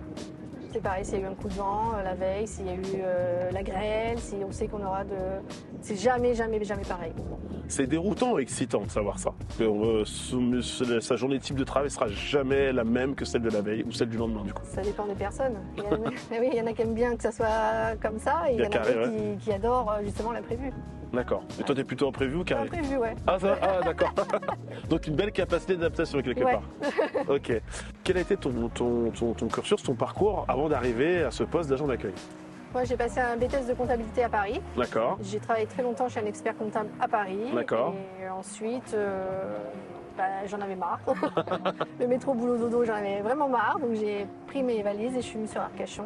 Un changement de vie. Changement de vie total, ouais. D'accord. Et maintenant, ça fait 18 ans que je suis là et je ne regrette pas d'être partie et je me plais énormément ici. En quoi te sert ta formation d'expert comptable dans ton métier d'aujourd'hui? Est-ce que tu continues à faire cette partie-là de ton cursus professionnel? Oui, tout à fait. Je fais moitié compta et moitié agent d'accueil. D'accord. Voilà. Donc c'est quoi, c'est 50 pour le moment? Oui, c'est 50-50. D'accord. Voilà. Eh ben très bien Adeline, je te remercie. Merci à pour vous. pour le temps pris, puis je te souhaite bonne continuation. Vous aussi. À la prochaine, à bientôt. Au revoir. Au revoir. Bien voilà les amis, c'est tout pour moi. Moi je vais aller piquer une petite tête juste là-bas. L'occasion pour moi de vous dire que la chronique Opco Mobilité reviendra à la rentrée. D'ici là, portez-vous bien et passez de bonnes vacances. Ciao. Tu fais ça vachement bien. Il y en a marre. Manix, c'était bon, hein. Bah On merci. a marre. Vous savez pas, parce que vous avez voilà, les micros sont coupés. Première frame, il s'est dit putain, je suis beau. Ah punaise, je suis beau. Ah, je Il y a suis de beau. l'anse, Moi, il fait je suis Je dis, mais je suis à côté de Genius ou quoi? Attends, mais Ah, il a été bien Incroyable. formé, ouais, ça se voit. Mais Ouais, n'empêche, ouais. c'était déjà une magnifique vidéo. Bravo à Hicham qui t'a accompagné dans ce périple. Alors raconte-nous un petit peu, même si on a vu quand même en essence ouais. ce que tu as pu y faire, les personnes que tu as pu rencontrer. C'était une première pour toi d'aller dans un port de plaisance? Oui, c'est la première fois que j'allais dans un port de plaisance. C'est la première fois que je découvrais le métier de grutier. Donc en vrai, grutier, il y a plusieurs termes qui sont un peu dans la vidéo. Ce qu'il faut retenir, c'est agent portuaire. En gros, manutentionnaire, tu vas t'occuper des bateaux. L'entretien des bateaux, les sortir, les remettre à l'eau. Faut que tu arrêtes de faire ça, Cadmé. Incroyable. Et ce métier-là, tu sens qu'en fait, ils sont un peu hommes à tout faire sur le port de plaisance. Donc, ils fonctionnent toujours à deux pour sortir et mettre les bateaux à l'eau. Donc, ça demande quand même une bonne connaissance déjà des bateaux, déjà du port et ensuite, évidemment, de son collègue. Hein. Et en réalité, alors, toujours quand tu fais ce type de reportage ou de vidéo, tu sais que tu vas, même si les gens sont préparés, etc., tu vas rencontrer des gens sur le travail. Tu sais jamais trop comment ils vont se comporter, est-ce qu'ils vont s'ouvrir totalement par rapport à leur métier. Et là, vraiment, ça a été une journée et des interviews absolument remarquables, que ce soit Véronique, Adeline ou Justo. Ils ont tous joué le jeu, tandis que Ken se découvre les joies d'un stabilisateur de téléphone. Et l'heureux. Mais Ken, que fais-tu? Mais Ken, T'as fait- 100 ans. Mais continuez l'émission, moi j'écoute Nanix. Ken a 4 100 ans et ans. demi. Ne le dérange Incroyable, pas, incroyable. mais si Moi. bien lancé. On rappelle oui. que c'est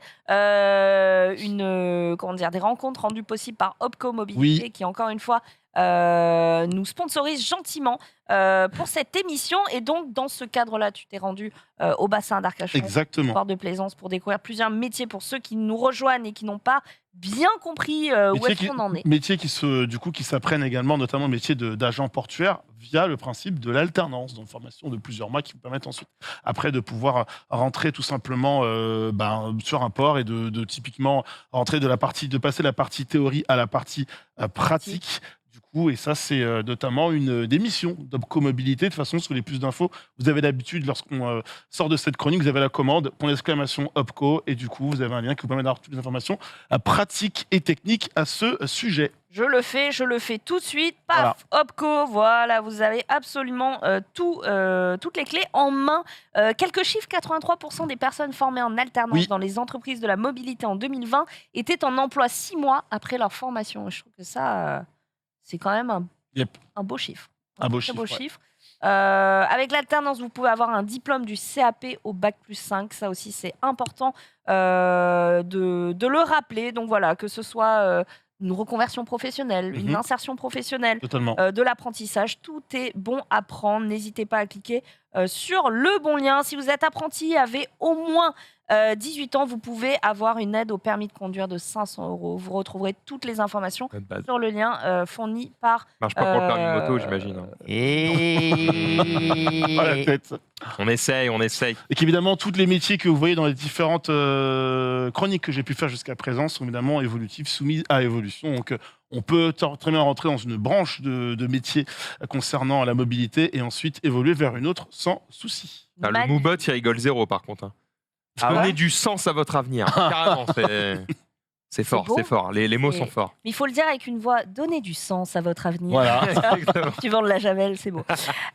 Merci beaucoup pour cette chronique. Merci Opco Mobilité. Merci Nanix. Nous allons passer au test de la semaine et c'est avec Ken. Jingle.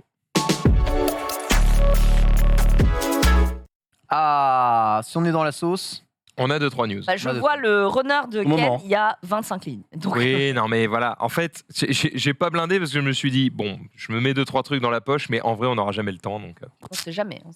Ken, raconte-nous un petit peu ce qui se passe. Tu veux que je commence par quoi, Marie? Écoute, je vois par exemple l'Ultegra DI2 10 Oh, putain. R800. Je ne sais pas de quoi on parle. Donc on monte le vélo. Va crescendo, non? Ouais. Monte le truc le moins impressionnant Le et casque termine d'abord. par le truc le Le plus waouh. casque d'abord alors. Je pense que c'est Ouais. idéal. C'est si laborieux, Le oui, casque d'accord, d'abord. faites comme vous. Le casque d'abord. On a déjà parlé de la marque Sena justement ici avec Alison qui nous a présenté justement Sena S5. pareil exactement qui Stylé, permet de le se mettre casque. sur le casque. Et oui, Sena se lance aussi dans la mobilité vélo en intégrant à des casques de route leur device de communication. Ça s'appelle ici le Sena R2 Evo et le Sena R1 Evo. Ici, c'est le modèle R2 que j'ai, donc qui est censé être le modèle le plus aérodynamique / route. Mais j'ai aussi le R1 à la maison pour tester justement la communication et il est très bien. Ce casque est censé permettre de communiquer avec tout autre cycliste possédant un même système de canal via une communication intercom, mesh ou Bluetooth. Tu peux y aller. Il pèse, Il est stylé, hein? il pèse Alors, non, mais attends. 400 grammes. Oh ouais. Donc, abusé, c'est quoi. plutôt OK, même si pour n'importe quel habitué de vélo, un casque, c'est plus aux alentours de 210 grammes. Ah oui? Ouais. Ah, Donc, je me rends c'est pas compte. Bah, ça, un c'est très léger. Quoi. poil plus lourd que prévu. Donc là, Oh, c'est une taille bordel. M. Donc pour toi, Maxidane, qui a plutôt la grosse tête, c'est Moi, j'ai la grosse malheureusement difficile à Ah, il me rentrer. faut du XL, donc Mais effectivement, je vais ça juste sera vous pas. montrer rapidement un peu comment c'est fait. Sincèrement, il y a du beau taf. Alors, je ne sais pas s'ils travaillent avec Oula. un manufacturier ou est-ce qu'ils ont fait le casque eux-mêmes. Mais vous avez le système d'accroche de casque, donc avec ici la roue qui permet de grandir ou de rétrécir évidemment votre taille de tête afin les de casques bien de tenir. snowboard, Vous avez aussi un système qui permet de baisser et remonter. Donc ça, c'est très classique sur les casques plutôt haut de gamme en vérité. Et le système de lanière ici qui est rétractible pour pouvoir permettre d'atteindre et Rétractable. de bien fixer votre casque sur la tête. Ensuite, comment est-ce que ça fonctionne? Donc, contrairement aux devices, oreillettes et micro intégrés au casque, ça va fonctionner comme ceci. Vous allez trouver, alors je vais trouver la lumière, mon petit risotto chaud, juste ici, donc au-dessus de là où se placent les oreilles, deux haut-parleurs Ah. qui vont donc retransmettre avec un tout petit délai, genre une demi-seconde, les paroles qui se passent à l'intérieur de l'intercom. Et un micro qui se trouve à l'avant, juste ici, pour capter votre voix. Ainsi, et je vais essayer de le mettre malgré le micro que l'on a ici, donc on voit la tenue qui est plutôt pas mal, donc évidemment, Ça va bien. ouais, il était réglé, il était réglé Il est à ma tête, donc c'est là. On a donc les enceintes qui te pissent dans les oreilles juste là, et le micro ici qui est censé capter les voix et principalement les voix. Alors, j'ai pas encore pu tester sur de longues sessions, évidemment, cet intercom, mais on a testé sur notre trajet vélo taf avec madame ce matin sur 5 ou 6 km. C'est quand même vraiment très, très bien. Pourquoi ? Parce qu'en vélo, dès qu'on fait des balades à vélo à plusieurs, dès qu'on dépasse une certaine vitesse, en vrai, 10-15 km/h, T'entends. la vitesse du vent est tellement chiante. Si t'es pas à côté, et que tu T'entends te rien. tournes comme ça et que tu parles au mec, t'entends rien. Donc quand quelqu'un est derrière, il n'a pas trop de vent, il peut te passer un message, mais toi tu es devant, tu veux lui répondre, tu fais à droite. Franchement, si tu fais pas comme ça, à droite, tu dis à droite juste comme ça, le son Oui, oui. parvient Le son, jamais à ton collègue à côté. Et avoir ça, c'est vraiment, mais c'est game changer. T'as pas besoin de crier, quoi. Exactement, Mm. t'as pas besoin de crier. Alors, c'est pour le moment, on va dire un peu perfectible parce que je trouve qu'il faut quand même monter le son vraiment à mort ici. Donc, vous avez un moyen de l'allumer. Donc, en appuyant sur deux boutons, vous l'allumez. En appuyant sur ce bouton, vous changez du mode Bluetooth au mode intercom. Je vous recommande le mode intercom, je vous expliquerai pourquoi. Et vous avez allumer, moi. éteindre juste derrière. Derrière, vous avez des LED qui peuvent vous permettre à la fois d'indiquer tout ça, votre positionnement, mais aussi via un petit adaptateur d'indiquer si vous tournez droite, gauche, les flèches. On fait un adaptateur en c'est plus cool. pour ça. Mais l'adaptateur peut être aussi réglé par l'appli que vous avez justement ici. Ça marche quand même vraiment bien. Même si la qualité du son n'est pas extraordinaire, on va dire les fréquences audio des enceintes sont réglées pour les voix. Voilà, donc globalement, c'est surtout les médiums qu'on va essayer de placer et ça retranscrit bien les voix. Il faut mettre relativement à fond, mais même quand il y a du trafic, que c'est un peu bruyant, je réussissais à entendre madame, elle réussissait à m'entendre, même si le micro, il est là. C'est plutôt léger, même si on a l'habitude d'avoir plutôt léger. Et je pense que pour une longue sortie, c'est OK. Maintenant, la vraie question, c'est combien de durée de vie de batterie est-ce que ce casque a? Ça, je ne peux pas vraiment vous le dire. Ça consomme pas tant que ça. Le modèle d'entrée de gamme, il me semble, est aux alentours de 180 €, que je peux trouver assez facilement sur les sites de vélo aux alentours de 150, voire même Amazon. Ce modèle-là est prix constructeur à 220 €, donc 219 €, mais je le vois très souvent à 190 sur des sites comme Alltrix. Évidemment, il vous en faut deux. Et si vous êtes habitué de petites balades ou de petites sorties, sincèrement, c'est relativement game changer parce que ça n'occulte pas vos oreilles. C'est interdit, je vous rappelle, d'occulter vos oreilles sur la route et ça vous permet de profiter. Maintenant, c'est pas un truc fait pour écouter de la musique. Si vous allez écouter de la musique ou n'importe quoi, les basses, c'est 0. Les aigus, c'est 0. Écouter des podcasts, c'est cool avec, ça peut se faire, mais la musique, sincèrement, c'est pas top. Par contre, en termes d'intercom, ça fait une qualité de son de vieille radio, mais ou encore la qualité de son, ça va, c'est quand juste je dis que la qualité de son, c'est qu'en gros le principe justement pour bien entendre les voix, c'est comme tu le dis, c'est qu'on monte à fond les médiums et le reste aux F. Et donc du coup, ça te donne une qualité qui est pas faite pour la musique. Qualité d'écouteur bon marché. Exactement. Un peu, quoi. Recharge USB-C là, voilà. Donc ça, on va le prendre avec nous durant nos vacances. On a un petit road trip à vélo de prévu. On va voir si c'est utilisable en véritable condition de sortie de road trip, c'est-à-dire si 80 km, 90 km par jour, c'est OK pour ce casque, on pourra s'entendre et on a encore de la batterie à la fin, ou si c'est un peu trop limité, fait pour de petites sorties, ça je peux pas vous dire. Comment tu fais pour écouter de la musique? Pour écouter de la musique sur des longs trajets. Application et tu restes uniquement Bluetooth. Une fois que ton iPhone a reconnu le Bluetooth, ensuite tu n'as plus besoin de l'app. Okay. Je reformule ma question. Ouais. Tu expliquais que ce casque n'était pas idéal pour écouter de la musique. Ouais. Comment peut faire un cycliste qui a envie d'écouter de la musique sur son Moi, trajet? j'utilise les AirPods Pro avec la fonction transparence. Okay. Voilà. C'est le moins pire que tu peux faire. Voilà, Ok. c'est ce que j'utilise, mais je le recommande pas quand même non plus énormément. Voilà, ça s'appelle le Sena R2 Evo. Voilà, il y a aussi le R2 un peu en dessous qui a une autre qualité de signal. On a testé la distance de transmission. Ils annoncent 900 mètres. On s'est quitté à un carrefour. Elle est partie au nord. Je suis parti à l'est. Ouais. Et sincèrement, au bout de 2-3 minutes, c'est-à-dire qu'on avait quand même parcouru du chemin, on s'entendait encore. Donc ça commençait à grésiller un peu, mais on s'entendait encore. Donc si jamais vous avez largué votre groupe et que vous vous trouvez un peu loin, en vrai, 900 mètres, sachant que ça passe, c'est de l'intercom, donc ça passe par une fréquence dédiée. C'est pas du Bluetooth, il n'y a pas besoin d'internet, rien. C'est quand même pas mal pour se retrouver lorsque peut-être quelqu'un a pris la mauvaise sortie ou n'importe quoi en sortie vélo. Donc voilà, plus de tests à la rentrée ou sur Insta là-dessus. On va passer... Nouveau vélo, c'est parti, incroyable. Alors pourquoi a-t-il fait ça? Évidemment, le monde entier se pose la question, moi-même je me pose la question. Je dis un dernier truc quand même sur le casque. Souvent, il y a des constructeurs qui commencent par faire des casques, par exemple, de snow ou de vélo, avant de finir par faire de la moto.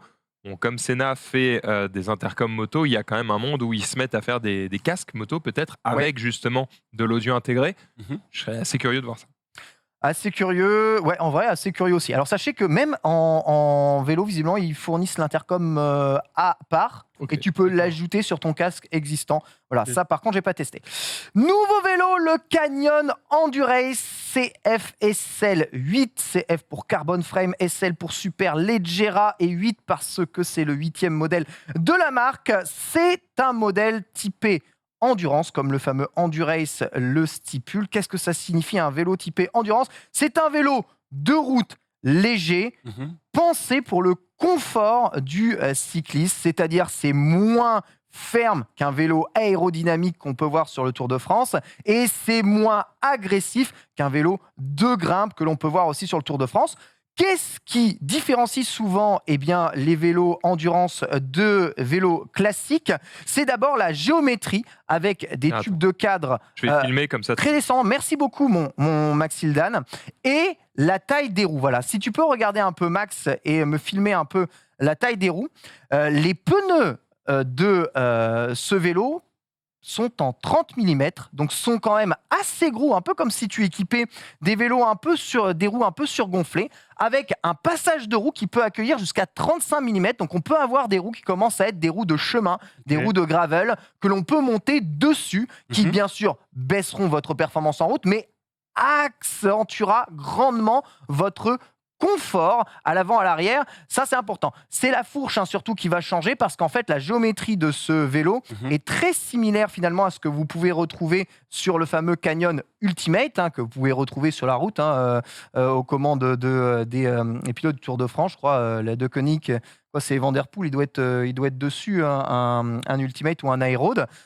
Pourquoi avoir choisi la marque Canyon? C'est une marque allemande qui ne vend qu'en ligne et qui, du coup, sans avoir de boutique physique, pratique des prix relativement abordables et des bons rapports qualité-prix, avec en plus un savoir-faire qui commence à se faire savoir, puisque ces derniers sont disponibles sur le Tour de France depuis pas mal de temps. Ken, ça t'ennuie jamais du coup de passer par un site en ligne sur lequel tu peux pas forcément tester le vélo avant Canyon, j'avais plutôt confiance, mais par contre, c'est 6 à 8 mois de renseignements. En ayant regardé ceux qui avaient déjà acheté. Échange par mail, etc. Exactement, échange par mail, en m'étant renseigné un peu, parce qu'en fait, Canyon a une sale manie, c'est de tailler très, très, très grand. Ce modèle est un modèle XS, alors que je suis censé faire du S.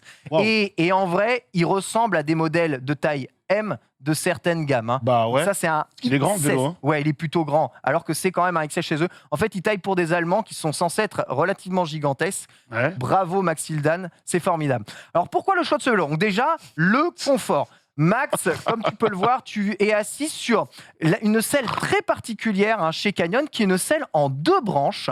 Comme tu vois, je ne sais pas si tu peux nous la filmer justement ici, qui est la fameuse selle S15, donc qui est une tige de selle en 2 parties, qui va à la fois permettre de régler votre selle en avant, en arrière pour régler l'inclinaison, mais surtout qui va encaisser et absorber un peu plus les chocs directs sur la route afin de ressentir du confort supplémentaire sur la selle. La selle, qui est une physique Argo, va elle aussi être un peu plus molletonnée que les planches de bois classiques que l'on peut avoir. Et quand tu additionnes la géométrie plutôt souple, les roues plutôt épaisses, la tige de selle ici, plus la selle bonne, tu as un vélo qui est très très confortable. Qu'est-ce qui ajoute du confort dans ce vélo? C'est aussi le cockpit. Nouveau Ergo Cockpit de chez Canyon.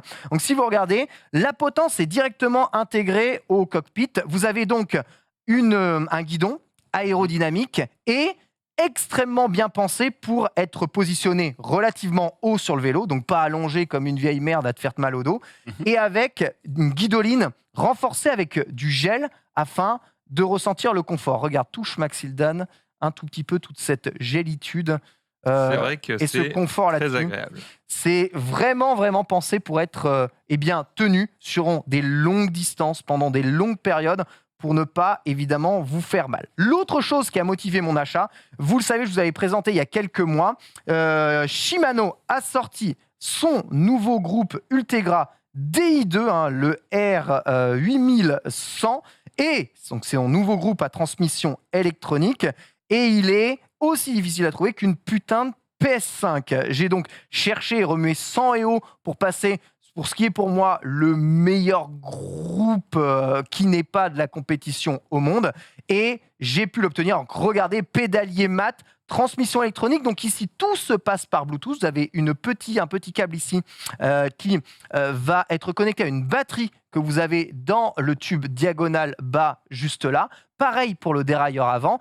Et comment est-ce que tout se passe ? Se passe ensuite après sur les cocottes devant. Regarde Max, je vais te montrer un tout petit peu comment ça marche. Donc, regarde un peu le dérailleur arrière. Donc vous allez voir, sur les cocottes avant, vous avez des clics comme des clics de souris, voilà, qui sont justement ici.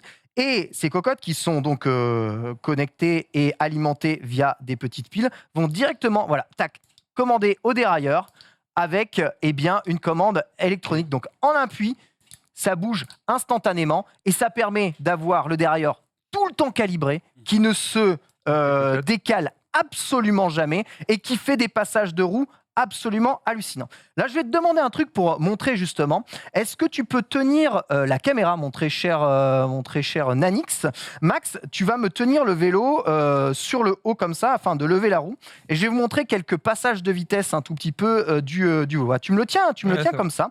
D'accord ? Nanix, regarde bien un peu le dérailleur. On va montrer ici à la caméra. Je vais commencer par faire tourner la roue. Et je vais vous montrer un tout petit peu comment est-ce que le passage se fait. Donc là, en appuyant en un clic, hop, le passage se fait. Donc là, c'est juste un petit clic. Donc tout se fait de façon électronique.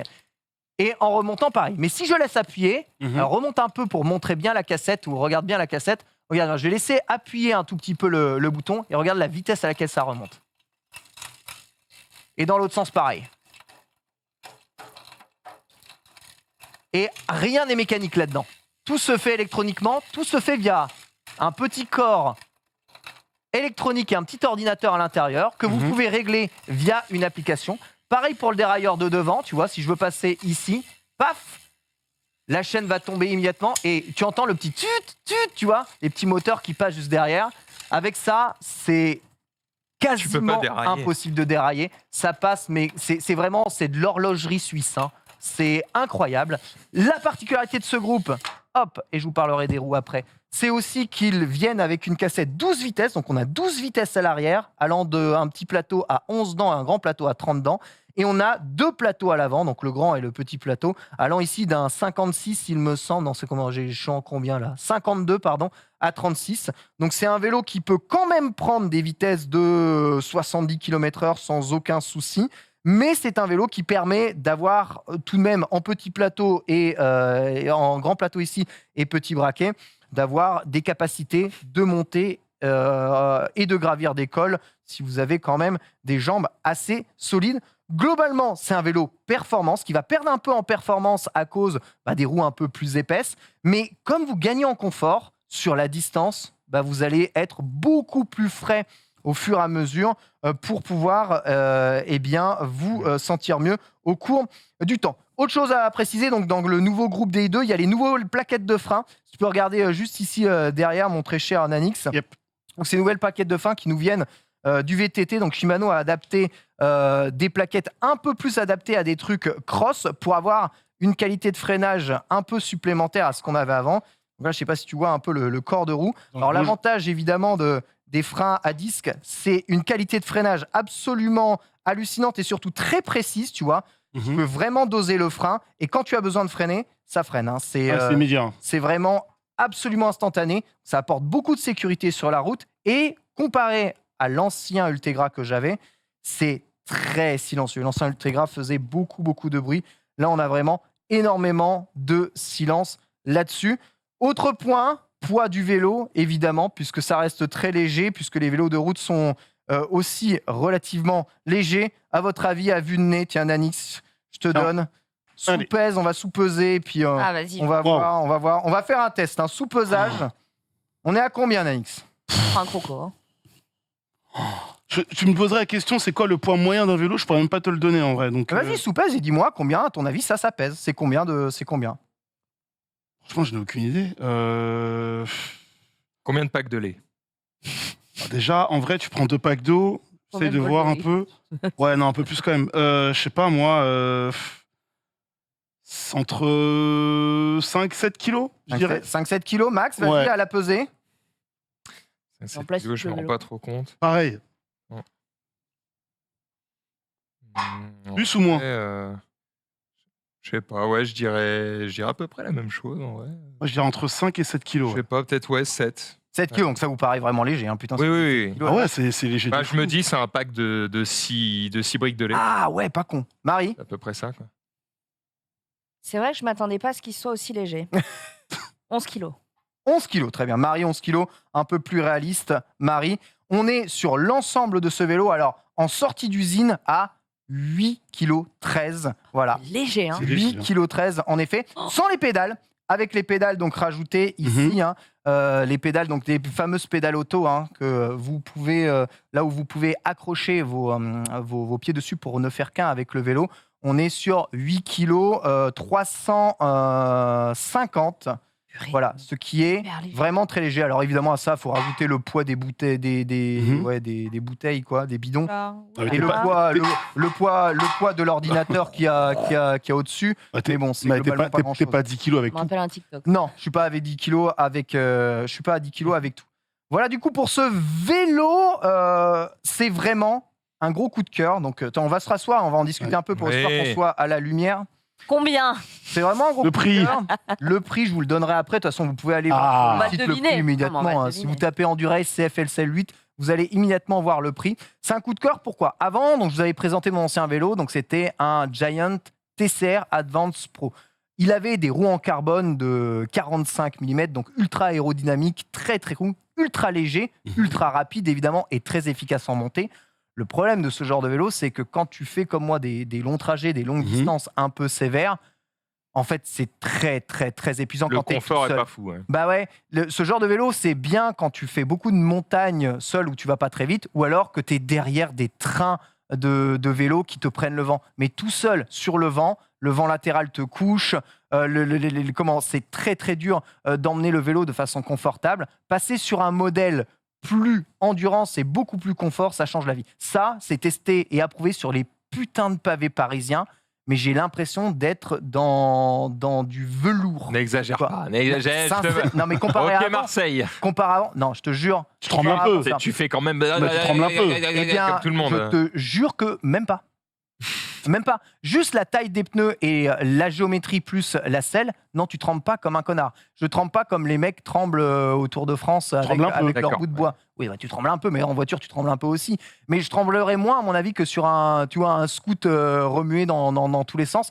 C'est très stable. J'ajoute aussi que la direction est vraiment, vraiment très, très, très, très, très impressionnante. Le vélo répond au quart de tour et c'est très rassurant d'avoir un vélo comme ça, puisque vous avez souvent croisé les vélos à Paris, ils sont comme ça, pneus mal gonflés, souvent des guidons un peu réglés. Dès que tu donnes un coup de pédale, en fait, le vélo part d'un côté. Donc, ils sont tout le temps en train de rééquilibrer un tout petit peu le vélo pour être et rouler droit. Et il n'y a jamais un vélo qui roule droit. Avec des roues et des pneus un peu plus grosses, on a plus d'inertie en fait sur les roues. Et du coup, le vélo tient beaucoup plus dans le sens de la marche, comme une moto avec des grosses roues. On dit les motos, mais qu'est-ce qui se passe? Tu vas tomber, t'as que deux roues. Bah non, quand la moto avance, la moto elle roule tout droit. Bah là, c'est pareil, on retrouve cette sensation de je peux lâcher les mains en toute sécurité. Là où avant, avec des roues de 25 et des roues beaucoup plus aérodynamiques, bon, je lâchais pas en toute sécurité et mon gars, il y avait une bourrasque devant, j'étais par terre. Donc c'est du coup plus cool parce que je peux aller plus chercher des choses sur moi, genre me changer ou me dessaper en même temps que je roule. C'est vraiment très, très, très pratique. Après, évidemment, donc, on peut voir le modèle. Donc, alors, prix, à votre avis, prix du vélo, entrée de gamme sur ce nouveau. Donc, je ne sais pas si vous vous souvenez. Entrée de gamme. Je vous avais déjà parlé. 4000, ouais. T'es sur combien, Marie? 700. 4700, ici. 3009. 3900. Eh bien, c'est Max, je crois, qui est au juste prix. Parce que c'est 3990 €, en effet, le prix du vélo. Rien que la transmission coûte 2500. Je vous l'avais, on avait déjà parlé. Donc, ce qui est, une fois monté, si vous achetiez le cadre, les roues, la transmission, le guidon, et que vous le montiez ensemble, bien moins cher. Pour le même rapport qualité-prix chez n'importe quelle autre marque, c'est plus cher, sauf chez une marque, Decathlon. Malheureusement, Decathlon ne fait pas encore le dernier groupe Ultegra DI2, mais ils m'ont promis à l'échappée que leur prochaine gamme 2023 allait être équipée justement de ces groupes-là. Voilà, donc vraiment. Ça se voit, il y a quand même un. Ça, T'en penses quoi, ça Max transpire- Globalement, tu vois le vélo, tu t'en penses quoi? Tu trouves ça plutôt joli? transpire la finition, Ouais. tu vois. La Tu peinture aide sens que c'est beaucoup, un hein. truc de qualité, effectivement. Couleur. Ouais, la peinture, après, ça, c'est du gris. Hein. Enfin, Ouais, mais moi, c'est pas le skin le plus fou. j'ai pas trop eu le choix pour la couleur en vrai. C'est con parce qu'il l'aurait fait en rouge, il aurait été plus vite. Ouais, Et, forcément en rouge, hein. C'est pas grave. Non, mais tu vois, rien que sur les plaquettes de frein, tu vois, c'est que du design. Enfin, j'imagine que c'est pas que du design, il y a aussi de la performance, mais en tout cas, elle te donne un sentiment de qualité. Voilà, t'as pas l'impression que t'achètes de la merde. Non, en vrai, de mes faibles connaissances, j'ai pas l'impression que ce soit volé. Surtout que quand on écoute un petit peu tes différentes chroniques, on sait que les vélos, c'est pas donné. Non, ça me paraît pas déconnant. C'est surtout, effectivement, comme tu dis, les transmissions qui sont vraiment propres. Ça, en fait, quand tu vois ça, je ne fais pas de vélo. Si j'en faisais, j'achèterais jamais un vélo avec un système mécanique. Ah ouais, tu te dis Dès que je vois ça, je me dis, d'accord, t'as pas envie ça de- c'est le présent, je vais pas aller acheter le Moyen-Âge. Ah, tu vois, avant, donc mon premier vélo de route avait ce système électronique. Pour justement rester dans la gamme de prix où je pouvais m'offrir le vélo, donc le TCR, j'ai dû repasser au mécanique traditionnel. Où c'est très bien, mais jamais j'ai retrouvé les sensations de l'électronique. D'autant plus que là, on a même des boutons au-dessus des cocottes. Là, je sais pas si tu peux faire un gros plan. Je veux juste te montrer rapidement comme ça. C'est assez bien comme c'est en Bluetooth. Donc ça, c'est vraiment des manettes indépendantes. C'est vraiment des Wiimote. Tu as 2 boutons là, un là, un là. 2 boutons là, un là, un là. Et 2 ici. Donc en fait, tu as 6 boutons réglés en Bluetooth. Et tu les paramètres comme tu veux. Ah, Si c'est des tu veux, macros, quoi. voilà, c'est exact. Si tu veux que ça fasse pouette ou prout la Tesla, tu peux, si tu as un accessoire qui fait ça, tu vois. Alors. Tu les paramètres vraiment comme tu veux. Et ça, c'est vraiment pratique. Et ouais, ça fait vraiment des petits clics de souris. Je sais pas si on entend. Ah, satisfaisant.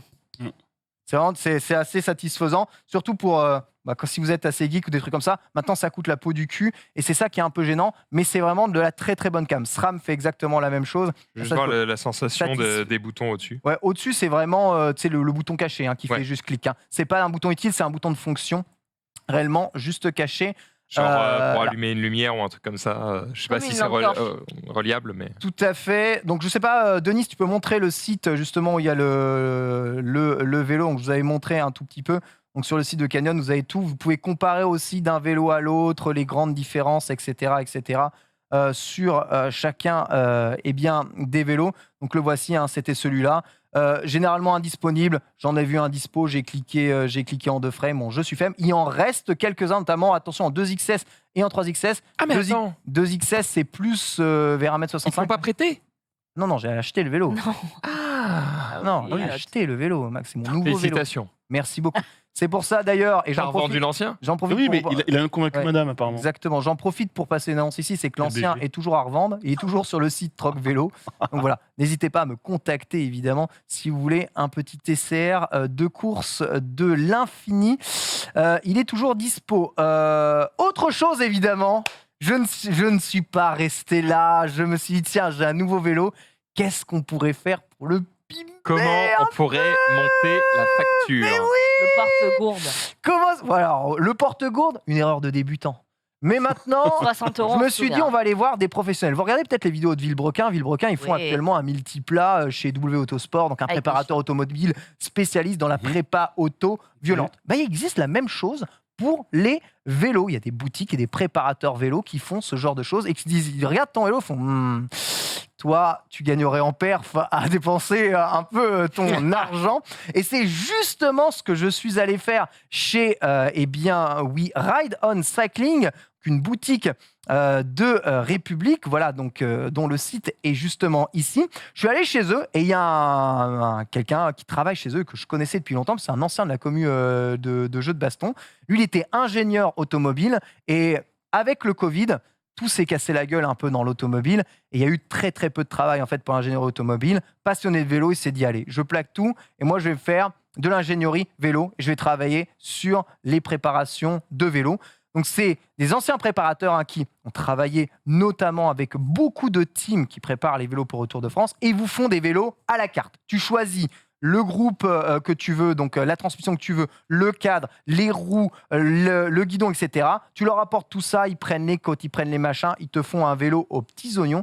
Il y a des gens qui viennent du Brésil pour se faire monter un vélo chez eux. Ils ont un stock hallucinant. Et je leur dis, écoutez les gars, si vous voulez, je vous confie mon vélo, qu'est-ce que vous pouvez en faire? Pour le pimper un peu, ils ont pris le vélo, 8,3 kg. Hein. Il dit, un peu lourd quand même ton vélo.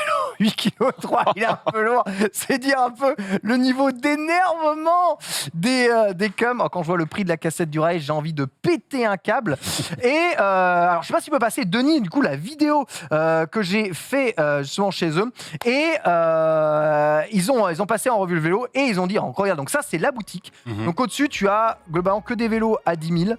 Avec des roues qui valent une fortune et des cadres qui valent une fortune. Regarde, tous les cadres Icework là, tous ces cadres-là de vélo, c'est 4009 le cadre. Hein. Et il y en a une trentaine comme ça, tac, tac, tac, tac, tac, tac, tac, alignés les uns sur les autres. Et ils m'ont dit déjà, le première chose à faire, et ça c'est vrai, si vous voulez augmenter vos performances immédiates à vélo et votre confort, efficacité à vélo, la première chose à changer, c'est les roues. Des roues de qualité, ça change tout. C'est la liaison au sol, c'est ce qui transmet toute la puissance. C'est ce qui vous permettra d'avoir de meilleures sensations en roulage et permettre aussi de baisser très vite le poids du vélo. Donc j'ai pris mes anciennes roues et j'ai monté une paire de DT Suisse PCR, comme les tests dans le nez, 1400 en 35 mm, en tubeless ready. Donc ces pneus n'ont pas de chambre à air. Le pneu est monté directement sur le tube. Ils m'ont fait un petit réglage dérailleur extrêmement satisfaisant. D'ailleurs là, vous le voyez bouger en temps réel. C'est tellement une petite merveille. Ils m'ont remonté tout ça avec les nouvelles roues. Résultat final à la pesée. Et là, tu coupes, mon très cher Denis. Vas-y, coupe la vidéo. Combien après le passage? Donc on a dit 8,3 kg. Hein. 8,3 kg. Ils t'ont changé que les roues? Non, ils m'ont changé 2-3 autres trucs, mais je vous dis pas tout. Parce que sinon c'est... 7,6. 7,6 ici. Donc on t'a bien perdu du poids. Hein. Ouais, j'ai perdu du poids, Marie. Ça s'est vu quand même. 6,7. 6,7, on est sous la réglementation de l'UCI. 7,2, je voulais dire. 7,1. 7,1. Merde. Eh bien, c'est Max qui est le plus proche. Ça va. 7,78 kilos. Donc, j'ai littéralement gagné 500 grammes. Ouais, entre 5 et 600 grammes sur le vélo. Mais c'est pas que le gain de poids. Passer de roues en aluminium, donc monter à roues en carbone, c'est augmenter la capacité de transmission de la puissance, l'aérodynamisme aussi, et le flow du vélo. On a un vélo qui est beaucoup plus réactif, qui file beaucoup plus droit et qui a immédiatement une sensation de légèreté et de réactivité supplémentaire. Alors bon, là je peux pas... Est-ce que tu as usé de ton statut d'influenceur? Oui. Bravo. Voilà. Bon. Je vous donne pas les vrais... Oui. Voilà. Je vous donne les vrais prix, c'est pas ce que j'ai payé, d'accord. Les roues, donc cette paire de roues DT Suisse, donc qui est parmi vraiment une très très grande marque de fabricants de roues de vélo. La paire, d'après vous, combien coûte cette paire de roues en carbone? Je sais que toi, t'as un peu regardé sur mon truc. J'ai surtout vu les cadres tout à l'heure. Hein. Ah, les cadres, ça fait péter un câble, j'avoue. La paire, ouais, la paire, il n'y en a pas deux, mais là, il y en a deux. Combien? Ça coûte cher. 1200. Ouais. 1200 1199. 1199, c'est malin. Conne. 1005. 1005, c'est Nanix qui est le plus proche. Une paire neuve de roues comme ça, c'est 1957 €. Damn, bro. Tu les as payés que 500. Ouais, c'est que les roues, hein. Beaucoup. C'est que les roues, il n'y a pas le pneu autour. C'est que les roues, hein. C'est que les roues, hein. C'est vraiment très très cher les roues de vélo. Mais après, les gens de voiture performance sont très chers aussi. Mais c'est le cœur du vélo. Donc. Les rayons, je trouve pas ça giga sexe. Ouais. Je sais, toi, tu préférerais peut-être un peu plus les nouveaux Corima. Le problème, c'est que les trucs pleins, j'imagine que ça te donne une prise au vent dégueulasse, c'est de la merde. Donc tu vois, c'est ce que je te disais ici, je sais pas si tu peux repasser juste devant, mon très cher, on a un peu de temps encore, Rizzo, et me filmer juste là. Donc quand je dis 35, c'est que la taille ici de ces roues, voilà exactement, mesure 35 mm. Au-dessus, donc moi avant j'avais 45, donc vraiment j'avais 1 cm de plus, au-dessus la prise au vent est insupportable. Et généralement quand tu veux être plus confortable, pas gêné par le vent, mais quand même avoir l'effet de roulement et les performances dessus, 35, c'est un très très bon compromis. Évidemment, si tu veux faire du full aéro et être full dans la max speed, il faut que tu tailles plutôt vers 50, tu vois. Ouais. Et en piste, quand il n'y a pas de vent, les mecs, c'est roue pleine. Mais roue pleine dans la vraie vie, à part pour les TT, donc les time trial, c'est très dangereux, bien entendu. Mais bien sûr, si la roue était pleine, ce serait encore mieux. Donc voilà, montez ça là-dessus. Et le gain, si vous avez un upgrade à faire sur votre vélo, je vous conseille ça. Par contre, et ça c'est un vrai conseil, alors bon là évidemment j'ai utilisé mes talents d'influenceur, mais c'est surtout que c'était un pote qui travaillait à la boutique. Payez jamais des roues le prix indiqué. Non, le prix indiqué constructeur. Toutes les roues de vélo, sont toutes en promotion à un moment ou à un autre. Et souvent en promo, quand je dis c'est 40-50%. Et des roues comme ça, voilà, c'est normalement, vous divisez par 2 le prix et vous pouvez les avoir à un moment dans l'année en solde. C'est un vrai truc. Donc jamais acheter le prix fort. Par contre, pour ce qui est du vélo, pour la qualité à la fois de finition et l'équipement qu'il y a dessus, vous ne trouverez jamais moins cher. Le pneu, pour le coup, que tu as mis dessus, c'est le même pneu que tu avais de base? Ouais, c'est le même pneu que j'avais de base, exactement. Ils me l'ont remonté dessus, mais ils ont remonté évidemment les plaquettes de frein et la cassette, donc il faut tout remonter à l'intérieur. Les pneus, d'ailleurs, j'en ai pas parlé, c'est des GP 5000 Tubeless Ready, donc de 30 mm. Continental, aussi, marque allemande, fait partie vraiment des meilleurs pneus, je pense, aujourd'hui de route ever. C'est donné pour 5000 km de roulage et ça fait 5000 km de roulage. Et pour crever ça, il faut être un énervé. En plus, en tubeless, comment ça se passe? Dès que vous avez une mini crevaison, vous avez un liquide préventif à l'intérieur de votre roue qui s'évacue et qui va colmater immédiatement votre trou pour reboucher ni plus ni moins les trous. Pour crever un tubeless, il faut vraiment faire une entaille de la taille d'un doigt à l'intérieur pour le crever. Et même avec ça, il y a quand même les moyens de récupérer un tout petit peu votre pneu. Et d'ailleurs, je vais vous montrer comment, puisque, et ça c'est le petit conseil pas cher, je vais vous montrer un dernier truc en test justement là. Je me suis pris ce petit accessoire là, mon petit riseau. Alors ça, qu'est-ce que c'est? C'est pas une gourde du coup. Non, ce n'est pas une gourde, c'est une boîte de réparation, petit kit de réparation. C'est une boîte assez intelligente que fait Canyon, qui, merci beaucoup Rizora, quelle réalisation incroyable, voilà, qui, dans un truc qui ressemble à une gourde, permet de mettre tous les outils utiles à votre utilisation. Donc tu peux dévisser et gonfler quoi. Exactement. C'est pas vraiment comme ça. Donc, je regardais comment ça marche. Donc, ici, vous avez les embouts d'un outil qui se trouve juste ici. Un outil qui a gagné d'ailleurs le concours Lépine que fabrique justement Canyon. Un tournevis. Cet outil n'est pas qu'un tournevis. C'est vraiment merveilleux. Là, il y a une petite cartouche de CO2, c'est ce qui permet de gonfler. Ceci fait à la fois donc tournevis. Donc si je prends un petit accessoire ici, je le mets justement là, paf. J'ai un petit rivet juste là, droite, gauche, tu vois, et je fais vis, dévis. Oh oui. Ok, d'accord. Dans l'autre sens, ça dévisse, etc. Voilà. D'accord, ouais. Mais ça n'est pas que ça. Si tu dévisses ça, pardon, je l'ai fait tomber. Si tu dévisses ça ici, vous avez une petite capsule là. Tu vois cette petite balle que vous avez juste ici. Cette petite balle, c'est ce qui permet justement de boucher les trous que vous avez éventuellement dans votre pneu. Vous la mettez à l'intérieur du trou, paf. C'est une rustine de compète. Exactement, c'est une petite grosse rustine de compète, c'est tout petit. C'est une petite ogive, vous mettez ça dans le pneu, vous regonflez un petit coup et paf, la petite gomme collante va se fixer sur le pneu et réparer votre pneu pour que ça puisse repartir. C'est tout petit. Mais attends, ça s'arrête pas là parce que le truc, c'est vraiment un outil de malade. Si vous dévissez encore cette partie-là, paf, vous avez, ni plus ni moins que un autre accessoire que vous pouvez fixer dessus. Vous allez pouvoir fixer, paf, une cartouche de CO2 directement là. Et avec l'autre embout, vous avez, alors j'ai pas appuyé parce que sinon ça va libérer. Une pompe. Donc ici, tu as juste à appuyer, paf, et là toute la cartouche de CO2 va se vider dans ton pneu, et tu regonfles direct. Et tout ça, voilà, ne prend que ça comme place. Ken, ce week-end. Quand même prodigieux. Ce week-end, j'étais en vadrouille shopping, d'accord. Ouais. Je suis tombée dans un magasin qui vendait des kits de réparation vélo, mais un peu vintage. Ouais. En acheter un. Des trucs gigantesques. Ah, t'aurais été adorable. Ouais. Et en fait, t'as déjà le meilleur truc. Ouais, disons que moi je suis un mec. Et t'aurais eu cette réaction, tu m'aurais dit oh c'est adorable, en sachant très bien que t'avais ça.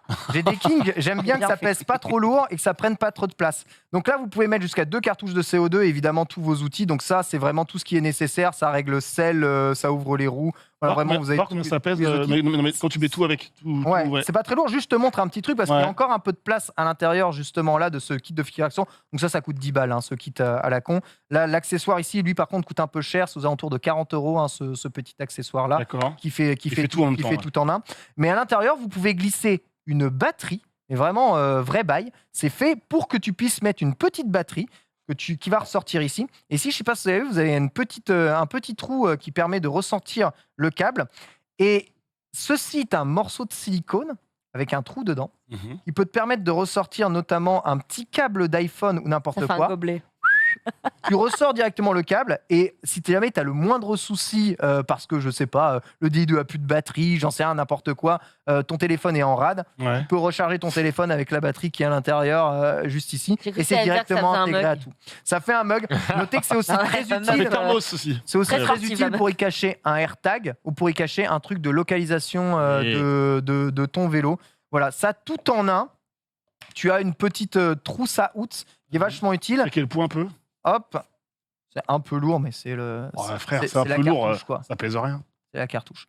Voilà, ça pèse rien, ça se transporte bien, ça a l'air d'être une gourde. Et Exactement. avec ça, vous réparez n'importe quoi dans le vélo. Vous pouvez même y mettre, si votre copain il a encore des boyaux, vous pouvez même y mettre une chambre à air de rechange, vous pouvez y mettre des rustines, voilà, et repomper. On a des questions. Hein. Est-ce que la pompe gonfle un Zodiac? Tu peux ne pas répondre. Alors attends, je sais pas, elle est donnée pour combien d'air expulsé cette Zéphale, mais tu gonfles au moins un vélo de roue de gravel, donc au moins du 35 voire 40 mm avec. D'accord. Ensuite, quelqu'un qui demande la rève de la gourde et du couteau suisse. C'est la fixe capsule de chez Canyon et le couteau suisse, c'est le Tool Canyon. Voilà, donc vous allez sur le site de Canyon et vous avez tout ça. Après, c'est pas sponsorisé, c'est juste que j'aime bien avoir les accessoires tous de la même marque quand on achète les trucs. Toujours mieux. C'est, quand on est Yankee, il faut y être juste. Voilà, exactement. Très bien. Autre question?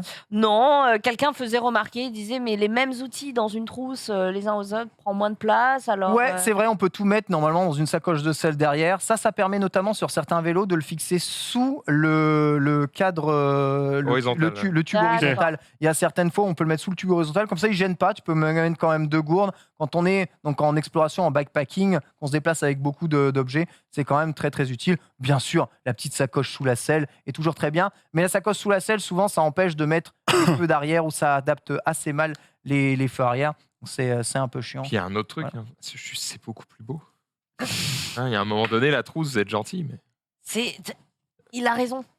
En fait, faut être cohérent. Il n'a pas, le vélo à 200 balles Décathlon. Oh, il a un vélo à 4 000 €. Il n'est pas à 20 balles. N'empêche, je remercie vraiment la boutique We Ride On Cycling. Déjà, ils m'ont super bien conseillé. Ils m'ont monté les roues et refait l'équipage du vélo nickel. Et ils m'ont montré les stocks qu'ils ont. Ils ont un stock hallucinant en pièces détachées et matériel vélo. C'est rare d'avoir quand même autant de stock en région parisienne, en France, avec des gens qui passent sur ça en ce moment. Donc voilà, n'hésitez pas si vous avez. C'est pas du tout la même boutique qui t'avait fait ton étude posturale. Non, rien à voir. Ça, c'est Alltrix. C'est chez Decathlon que je les avais fait. Ouais. Mais voilà, donc c'est pas la même. Mais pour le coup, ils ont rien. Et ils commencent à faire un peu de gravel. Et j'espère pouvoir vous en présenter aussi un petit vélo de gravel de temps en temps. Ça, on est entre justement le vélo de gravier et le vélo de route. C'est vraiment un vélo qui peut tout faire. Enfin, il y a des petits chemins, des petits graviers. Il n'y a aucun problème avec la taille de ces roues-là. Mais c'est pas adapté à rouler dans les champs. Quel sera ton prochain vélo, Ken? C'est celui de à la Philippe. Celui de un SL7, c'est des vélos de dentiste, ça. Moi, je suis pas dentiste. 4000, 4000, c'est déjà tellement cher pour un vélo. Après, c'est un vélo qui est vraiment très, très, très performant et je fais vraiment beaucoup de vélos. Au-dessus de 4000, je commence à bugger un peu. J'ai vu que tu faisais beaucoup de vélo tout à l'heure. Pendant que tu présentais le vélo, je regardais tes mollets. Il a des mollets. On peut manger à 4 dessus. Wow. Et si tout va bien, durant cet été, ce vélo ira au sommet du Mont Ventoux. On l'espère. Je le souhaite. On l'espère. Donc voilà, j'espère réussir à l'emmener avec mes jambes jusque là-haut. 1900 mètres. T'as pas l'envie, l'ambition, j'en sais rien, de te greffer à une team? Non, cycliste, je suis trop amateur de pour ça. pousser un peu moi, je roule avec des amateurs. Non, j'ai pas envie.